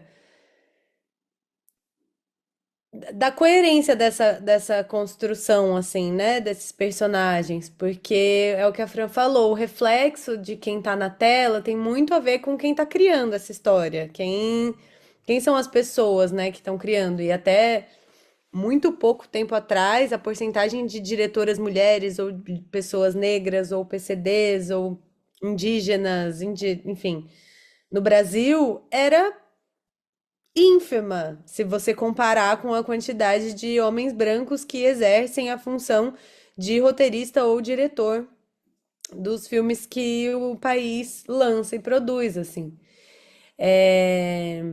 Mas também é muito importante que a gente tenha em mente que não adianta eu, como uma mulher branca, por exemplo, decidi que eu vou colocar então todos os personagens da minha história com deficiência, porque eu quero ser muito inclusiva, sendo que talvez eu não saiba exatamente como essas pessoas que são PCDs vivem, lidam com uma questão, sei lá, com uma. Sei lá, não que isso seja unânime, né? Ah, então você é mulher, todas as mulheres lidam dessa forma. Ah, então você é uma pessoa negra, todas as pessoas negras lidam dessa forma com determinada questão. Não, mas se eu não sou uma pessoa que tá dentro disso, eu tô falando baseado no quê? Então é muito importante ressaltar que para construir um universo, um personagem, a gente precisa de pesquisa, a gente precisa de consciência, a gente precisa de empatia, a gente precisa, principalmente de pesquisa mesmo, sabe? Você quer criar um personagem que tá fora do seu alcance de vivência? Cara, muito legal, cria mesmo. Mas vai conversar um pouco com essas pessoas, vai entender um pouco dessa realidade, vai entender o que que costuma acontecer, quais são as problemáticas ou as facilidades, ou o que que acontece, né, com determinada pessoa, determinada característica, se a gente insere ela na sociedade em um problema específico. Eu mesma, se eu for colocar um homem branco num filme meu, a minha perspectiva do que esse homem branco vai estar fazendo, com certeza é muito diferente do que um homem branco escrevendo sobre ele mesmo, assim. Então, isso é importante também, isso é legal, você ter pontos de vista diferentes sendo representados no cinema, mas é legal que a gente tenha consciência de pesquisar, de se inteirar mais das coisas, assim. Se não é isso, como é que eu, que não sou uma pessoa que tem deficiência nem auditiva, nem visual, estaria me preocupando em ter Libras, por exemplo, aqui na nossa aula, porque eu sei que as pessoas com deficiência auditiva precisam de Libras para entender o que eu estou falando, para participar, para se identificar com essa aula, para poder escrever os seus próprios filmes. Então, é legal a gente pensar um pouco além da nossa zona de conforto, assim, né? E isso eu digo para tudo. Se eu vou escrever, em vez de eu colocar na hora Luísa é uma mulher loira, magra, de olhos verdes, como diz a maior parte das publicidades que a gente vê, ouvia, já que isso está mudando um pouquinho. Eu posso pensar, pô, como que essa Luísa vai ser, né? Que características que eu quero trazer dela? Então, só contextualizando um pouco aí desse pensamento que é legal da gente exercitar na nossa vida, né? Às vezes eu chego na padaria e eu encontro uma senhora, eu não sei como é que é o dia daquela senhora. É legal a gente ter educação para falar com as pessoas na rua, é legal a gente dar o lugar no metrô, no ônibus, se é uma pessoa que demonstra alguma, né? Então isso é para a vida, mas quando a gente está criando histórias, também é bem importante lembrar que a gente não vive dentro do nosso umbigo. Então, agora vocês querem falar mais alguma coisa? Querem que eu Sim, siga? só um complementozinho. Não, porque isso que a Fran falou é muito importante, né? Que se a gente tem até hoje uma maioria de histórias que são protagonizadas por homens brancos, heterossexuais, isso não é uma coincidência, porque realmente eles ainda têm esse domínio do audiovisual, no sentido de que eles ainda produzem a maioria de tudo. E eu acredito que a gente tem até hoje assim uma tendência de que quando a gente vai começar a escrever nossos primeiros roteiros, a gente ainda se baseia muito no que a gente conhece, no que a gente tem em tudo que a gente já assistiu até hoje, né? Todas as nossas referências, tudo que a gente viu a vida toda. Então, também a nossa tendência, às vezes, é querer, acaba que os nossos personagens de referência, os nossos personagens fortes, às vezes também vão ser esses que a gente acabou cresceu assistindo, entende? Então, eu acredito que, para além disso, que é super importante que a Bruna está falando, que é assim, olha, eu não quero ficar na minha bolha. Eu não quero ser só uma mulher branca, classe média, falando só sobre isso, sabe? Eu quero também falar sobre outros grupos, eu quero falar sobre outras minorias, eu também tenho que me inteirar, eu também tenho que fazer meu dever de casa de pesquisadora e tudo mais. Isso é super importante, eu concordo muito contigo.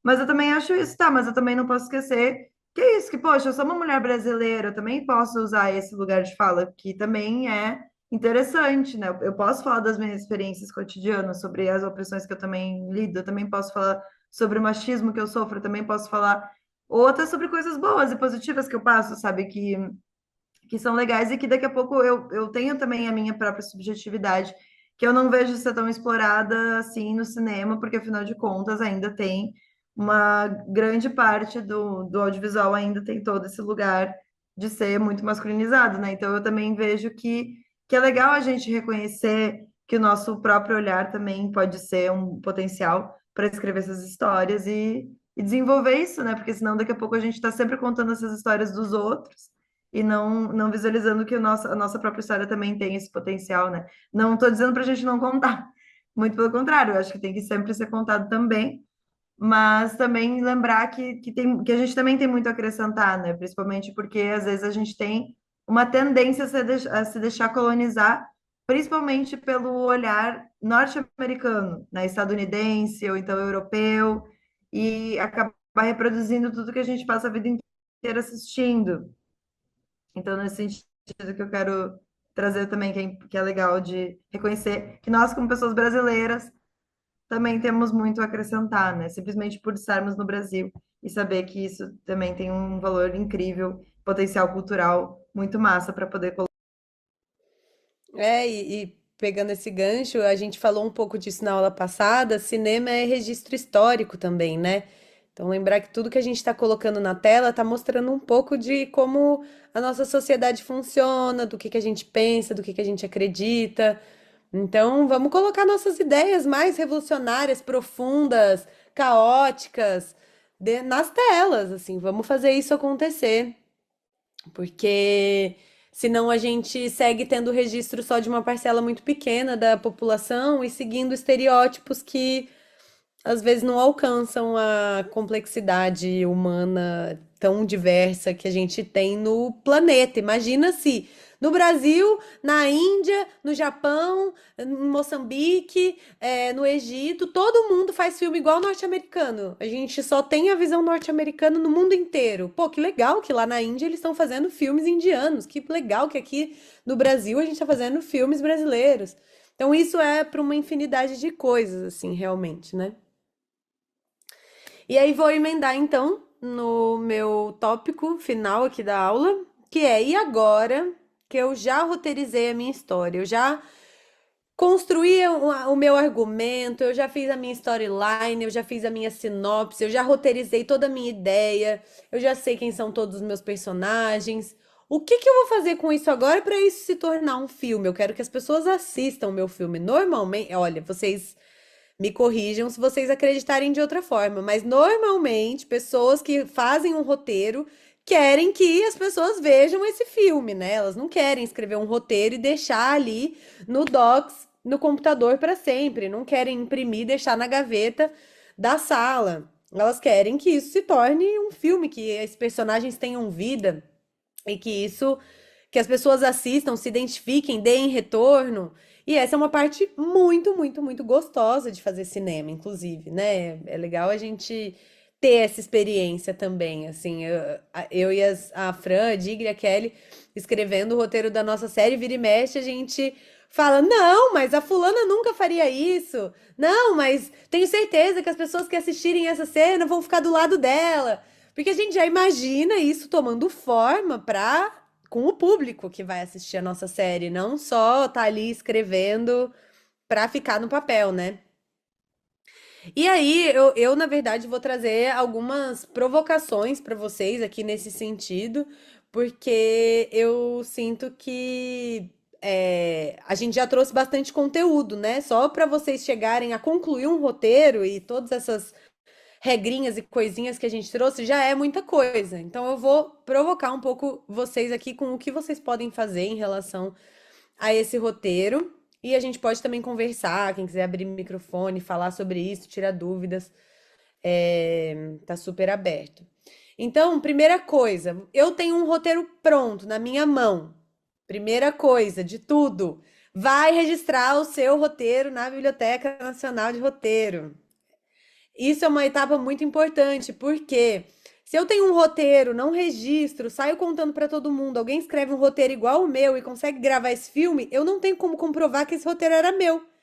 Então, se eu escrevi um roteiro e eu quero manter os direitos desse roteiro, dessa história que eu criei para mim, eu vou lá na biblioteca de roteiro e registro o meu roteiro para que eu tenha um comprovante de que essa história fui eu que criei.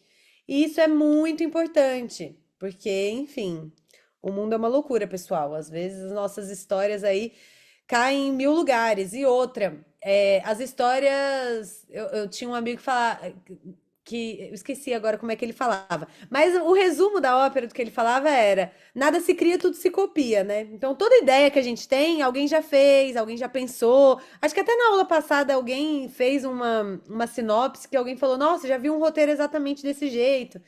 Então, é importante a gente ter os registros, assim, do que a gente está fazendo, para comprovar mesmo, né? Autoria, garantir direitos e tudo isso. Depois que eu registrei na biblioteca, eu tô com tudo certo, eu tô garantida, eu tô protegida pela lei, que o roteiro, essa história é minha. O que que eu posso fazer para fazer esse roteiro? Cara, depende muito da complexidade do seu roteiro. Você pode se juntar com a sua mãe, com a sua tia e com a sua melhor amiga, pegar o seu celular, chamar uns amigos da sua mãe, gravar esse filme do jeito que dá, dentro da sua casa. Você vai botar no seu Instagram ali, quem tem um cachecol vermelho, preciso para uma gravação, e aí você vai conseguir um cachecol vermelho emprestado, você vai conseguir uma luz verde que você precisa para tal cena, emprestado. Você tem uma amiga que tem um carro azul, que é exatamente o carro que a sua personagem vai usar para ir até a padaria.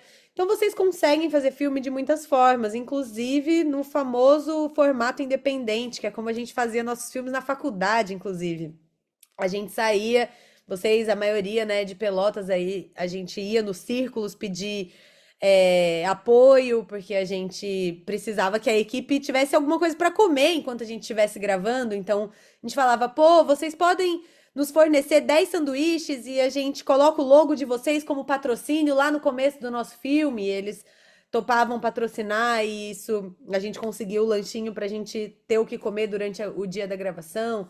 A gente ia às vezes na papelaria e falava: "Ah, nossa, a gente precisa gravar uma cena dentro de uma papelaria. Vocês deixam a gente gravar aqui no domingo, que é um dia que vocês não abrem, e a gente coloca o logo de vocês lá como patrocinadores do nosso filme?" Muitas vezes as pessoas vão topar. Muita gente vai dizer não também, e a gente não pode desanimar com isso, porque é uma guerrilha, mas vocês podem utilizar os contatos de vocês, a família de vocês, os amigos de vocês, o tiozinho que vende sanduíche na porta da faculdade para fazer uma cena do seu filme. Então sejam criativos para colocar o seu filme eh, na vida, né? E colocar o seu filme em prática, assim, gravar esse filme. Hoje em dia a gente tem celulares com qualidade muito boa de câmera, e às vezes a qualidade ruim também pode ser uma estética. Você tem uma câmera super antiga e fala, cara, então eu vou gravar um filme que se passa nos anos 90 para justificar que eu tô gravando aqui com a minha Cybershot, que é a câmera que eu tenho em casa. Tá ótimo. Então, é muito mais importante que a gente crie histórias, que a gente consiga é, tornar real, do que a gente criar uma história que vai ter extraterrestres, espaçonaves, tiro, explosão, o carro que virou 3 vezes e caiu de um penhasco e matou um conjunto de onças. Vamos tentar, pelo menos no início, pensar em histórias que a gente possa realizar, porque é muito, muito enriquecedor a gente conseguir gravar o nosso filme, ter essa experiência pela primeira vez, porque a gente consegue ter noção de muitas coisas quando a gente começa a fazer filmes. Eu lembro que o primeiro filme que eu fiz na faculdade era o filme de 1 minuto, e era um filme dentro de um elevador. E nunca imaginei como seria essa logística de manter o elevador no mesmo andar, porque eu precisava que a personagem entrasse no elevador em determinado momento. Como é que fica a câmera? Como é que eu escondo no espelho do elevador a câmera que eu tô gravando? Então, a prática de gravar é muito, muito enriquecedora. Então, pensem muito também nisso, assim, na hora de pensar histórias que vocês querem fazer, né? Vocês podem fazer a história da forma que vocês têm aí na casa de vocês, vocês com certeza conseguem gravar um filme. Ah, mas eu quero muito gravar um filme com uma espaçonave e que tenha uma quadrilha, com uma família de onças e que tenha dinossauros e que tenha várias coisas. Muito legal também. Só que para isso você vai precisar de dinheiro. Então, provavelmente vocês vão passar por essa etapa, né, de ter um produtor que vai fazer o orçamento, saber quanto você precisa para fazer esse filme. Ah, eu preciso de 10 mil, eu preciso de 500 reais, eu preciso de 1 milhão de reais, que tem filmes, pode parecer muito dinheiro, mas tem filmes que são feitos com 1 milhão de reais. Tem gente que tem acesso a isso. Então, é legal a gente ter noção de quanto custa o nosso filme, pra gente saber como que eu consigo colocar ele no mundo. Porque se eu pego o meu filme, ele é mais ou menos fácil de ser realizado, mas, putz, eu realmente preciso muito que tenha uma fantasia de bruxa nesse filme. Eu não tenho nenhuma amiga que tenha essa fantasia. E pra comprar, mandar fazer, alugar uma fantasia, eu preciso de 500 reais. E eu, poxa, eu preciso ter um lanchinho ali pra minha equipe, então eu vou gastar mais uns 500 reais de lanche. E ninguém na minha equipe tem, sei lá, uma luz vermelha, que é muito importante pra essa cena. Então eu vou gastar 1.500 reais pra fazer esse filme. Poxa, 1.500 reais, às vezes é um valor que você consegue arrecadar fazendo uma rifa, colocando em plataformas de financiamento coletivo, que eu não sei se vocês conhecem, mas a gente tem várias disponíveis hoje em dia. Tem aquela vaquinha online, tem aquele. Como que é o nome? Me ajudem, meninas, daquela mais famosa. Catarse, Kikante Catarse. também. Isso, Mas Catarse e essas o duas são Kikante as mais também. famosas, Catarse e o Kikante. E vocês podem também jogar no Google, financiamento coletivo. Hoje em dia tem muitas plataformas mesmo que tem isso. Que basicamente são plataformas que você coloca lá. Gente, eu tenho uma ideia, eu quero gravar um documentário sobre a construção da padaria que tá levantando aqui o prédio do lado da minha casa, que é uma padaria que vai produzir somente pães cor-de-rosa. E eu acho isso muito legal. E eu queria muito fazer um filme sobre isso. Poxa, muito legal. Então você vai vender a sua ideia ali na plataforma de financiamento coletivo para quem achar muito legal ver um filme que tem um pão cor-de-rosa. Ir lá e te doar 15 reais. E aí você promete para ele que o nome dele vai entrar nos créditos. Você promete que você vai mandar o cartaz do filme por correio depois impresso. Então, vocês também podem usar, se vocês tiverem um orçamento mais baixo, formas alternativas de conseguir dinheiro para fazer esse filme. Seja rifa, seja vaquinha, seja financiamento coletivo. São formas muito válidas e muito, muito é, eficazes de fazer o filme. Aquele filme que eu mostrei o roteiro, Deus, inclusive teve um financiamento coletivo. Foi um sucesso e ajudou muito na distribuição do filme. Então, existe essa possibilidade também. Já passamos do orçamento zero, só apoio, só ajuda, só patrocínio de empresas conhecidas para um filme de ali 500 reais, 1.000 reais, 1.500 reais. Mas a gente também pode fazer um filme, um curta-metragem, que a gente quer realmente contratar uma pessoa lá de efeitos visuais e que essa pessoa vai cobrar mais caro para fazer um dinossauro de verdade na tela. Eu fiz parte da pós-produção, né? Que eu trabalho mais com a pós. Daquela série Cidade Invisível, que tá na Netflix, não sei se vocês assistiram. E é uma série que tem muito efeito visual. Elas têm mula sem cabeça, tem pessoa que se torna cobra, tem sereia, tem curupira, tem fogo, tem explosão. São coisas que, assim, eu não conheço nenhuma mula sem cabeça pra chamar ela pra gravar. Então a gente teve que realmente contratar alguém pra fazer isso digitalmente. E isso custa dinheiro.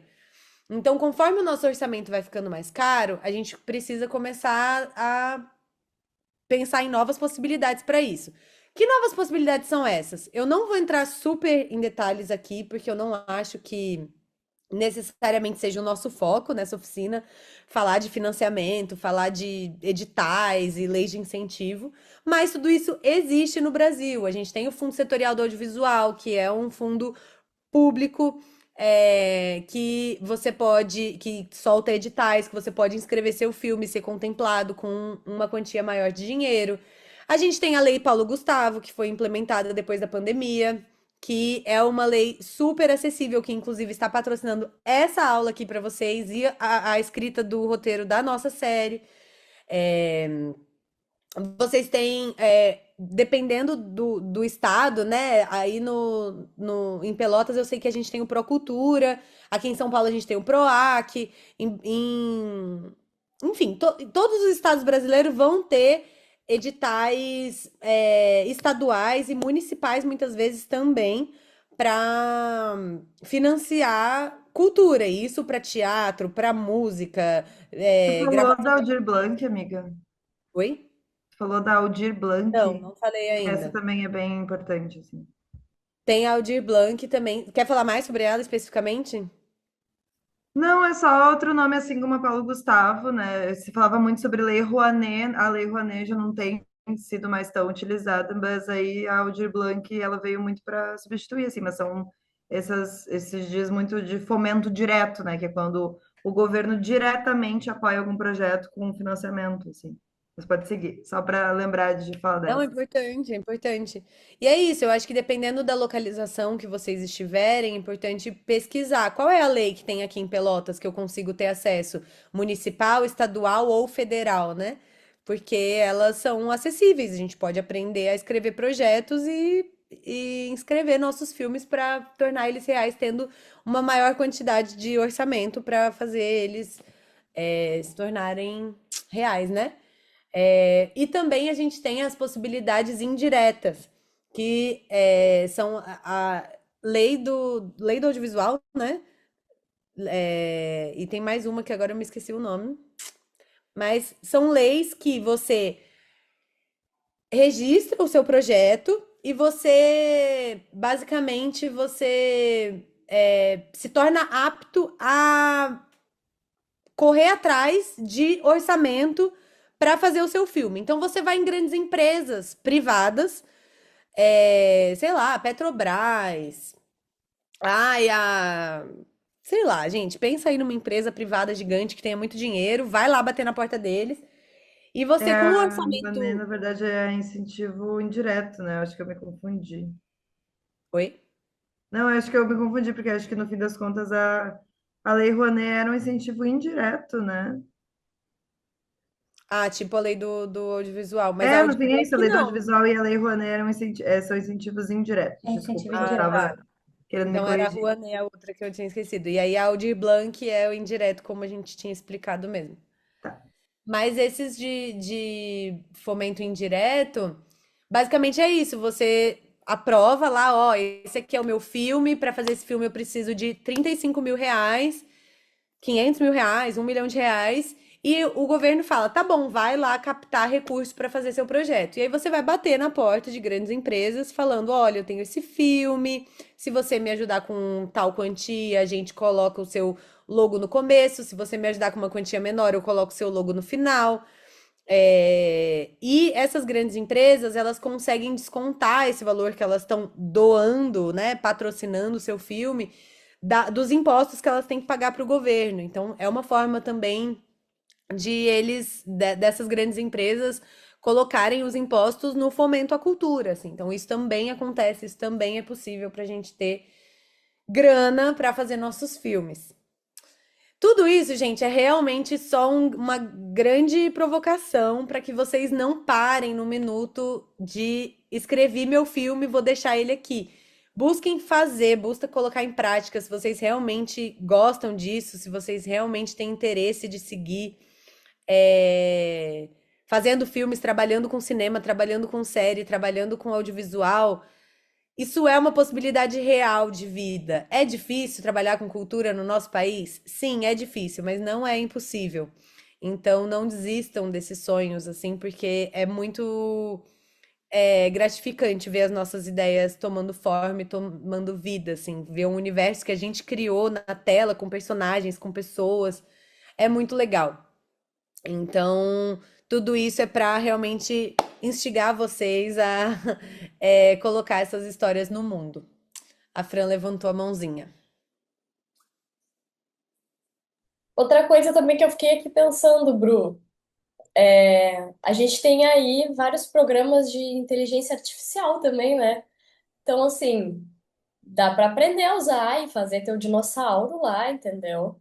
Tipo, Super. Hoje em dia ainda tem isso. criatividade. Hoje em dia é isso. Pode. Ontem a gente viu um curta que a Kelly mostrou, né? Foi todo feito com imagens do Google Maps. Então, dá para ser criativo também em como fazer, né? Como realizar. Às vezes com às vezes tu nem precisa de fato gravar tudo. Tu pode ir lá e criar imagens com inteligência artificial e contar a tua história, sabe? Ou pegar. Enfim, não sei se vocês já viram também uma websérie que se chama Girls in the House. É uma websérie de comédia que um cara, um brasileiro, fez utilizando vídeos do jogo The Sims. Então ele gravava a tela do The Sims, das personagens ali do jogo, e aí ele botava uma narração, que era elas conversando, cada uma tem a sua voz, o seu diálogo. Então, assim, também genial. O cara é roteirista, né? Ele nunca precisou sair do computador, ele fez toda a história dele ali com imagens do jogo. É Essa série doideira. é ótima, eu acho muito engraçada. Eu ia falar que ela que talvez não fosse indicada para faixa etária aqui, mas a galera já assistiu, então tá tudo certo. É. Eu ia falar que às vezes também a gente pensa estratégias, né?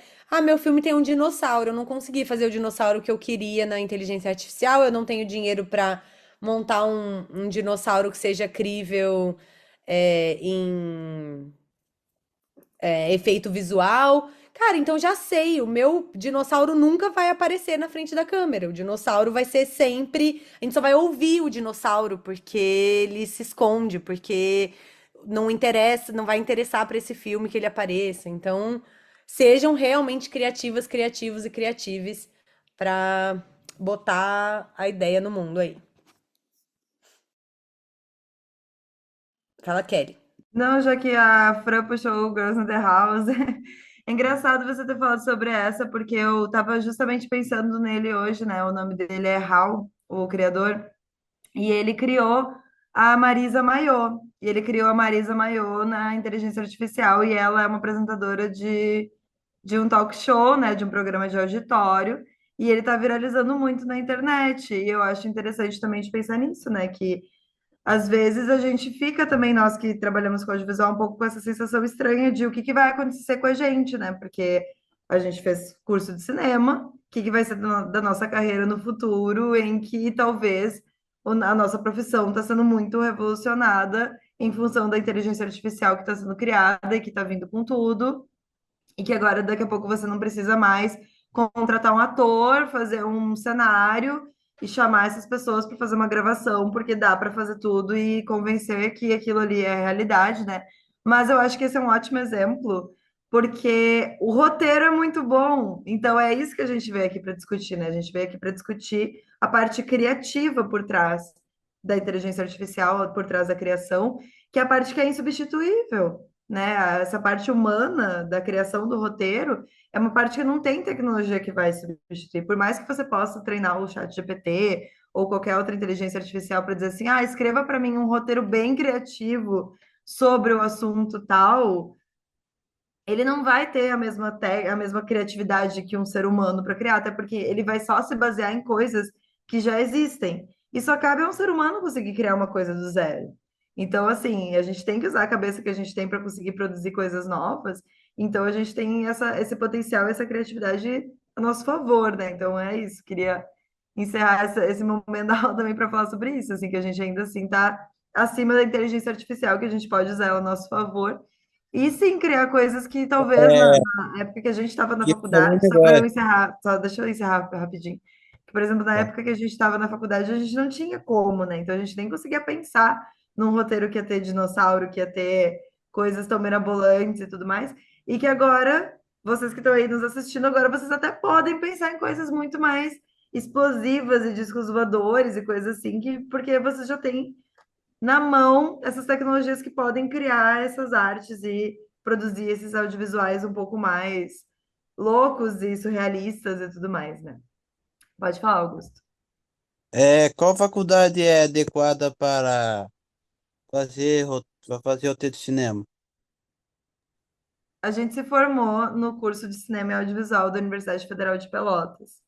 Mas se você tiver interesse de fazer, depende do que você tem interesse de fazer, assim, na parte de cinema, né? Mas existem muitos cursos, assim, disponíveis no Brasil. Depende. Você mora onde, Augusto? Zona Norte de Porto Alegre. Tá, eu acho que tá. O único curso federal que existe no Rio Grande do Sul ainda é o de Pelotas. Mas existem outros cursos no Brasil, né? Tem um da UF, que é no Rio de Janeiro. Tá, peraí, eu tô falando só dos públicos, né? Desculpa. Tá, tem curso particular aqui em Porto Alegre. Tem um curso da PUC, de produção audiovisual. Tem um curso da Unicinos, que é de. Acho que o nome também é de produção audiovisual, se não me engano. Então depende muito do que você quer fazer, mas esses aí eles dão conta, assim, disso. Depois eu posso te passar isso também, encaminhar para você. Mas dá uma Tá, pesquisada no Google, assim, tipo, curso de cinema, universidade, vai surgir algumas coisas legais. ok. E pode fazer cursos específicos também, né? A gente tem algumas escolas online, como a EBAC, que tem cursos de roteiro, né? Porque aí você faz ali um curso específico de roteiro. O curso de cinema e audiovisual, ele é muito abrangente. Então, sim, a gente vai passar o roteiro, mas ele vai passar por várias outras áreas. Vai passar por direção, vai passar por edição, vai passar por operação de câmera. Então, se você quiser focar especificamente em roteiro, acho que vale muito a pena dar uma olhada nesses cursos disponíveis, por exemplo, na EBAC, que é uma escola que eu conheço. A Francine fez um curso também de roteiro para comédia numa outra escola, Fran, se você quiser mencionar aqui. É porque esses aí são cursos online, tá, gente? Eu fiz um curso de roteiro numa escola que se chama Roteiraria, que é uma escola só de roteiro, aí tem roteiro de humor, roteiro de terror, barará, todos os tipos de roteiro que você imaginar, eles dão aula lá. Mas também é curso, é online, é pago e tal. É isso. Fran, encerra pra gente. Faltam 2 minutos. E encerro com muito prazer, gente. Então, a gente está encerrando hoje nossas 3 aulas desse projeto que é uma contrapartida, né, de um edital que a gente aprovou de escrita de roteiro. Então, as nossas oficinas são sobre escrita de roteiro, que é o que a gente vem fazendo. Eu quero agradecer a todo mundo que participou, que esteve aí em uma aula, em um pedaço da aula, nas 3 aulas, que fez o exercício, que não fez exercício, mas que se interessou de estar aqui. Porque a gente tem muita riqueza na nossa história como brasileiros, brasileiras, né? A gente está vendo aí o cinema nacional sendo reconhecido e nós somos essas pessoas, quem quer escrever roteiro, quem quer escrever histórias, quem quer gravar, a gente faz parte dessa galera. Então, quanto mais a gente aprender sobre isso, se profissionalizar, né? Mais a gente está também representando aí o cinema nacional. Diga, não, desculpa, Kelly levantou a mão?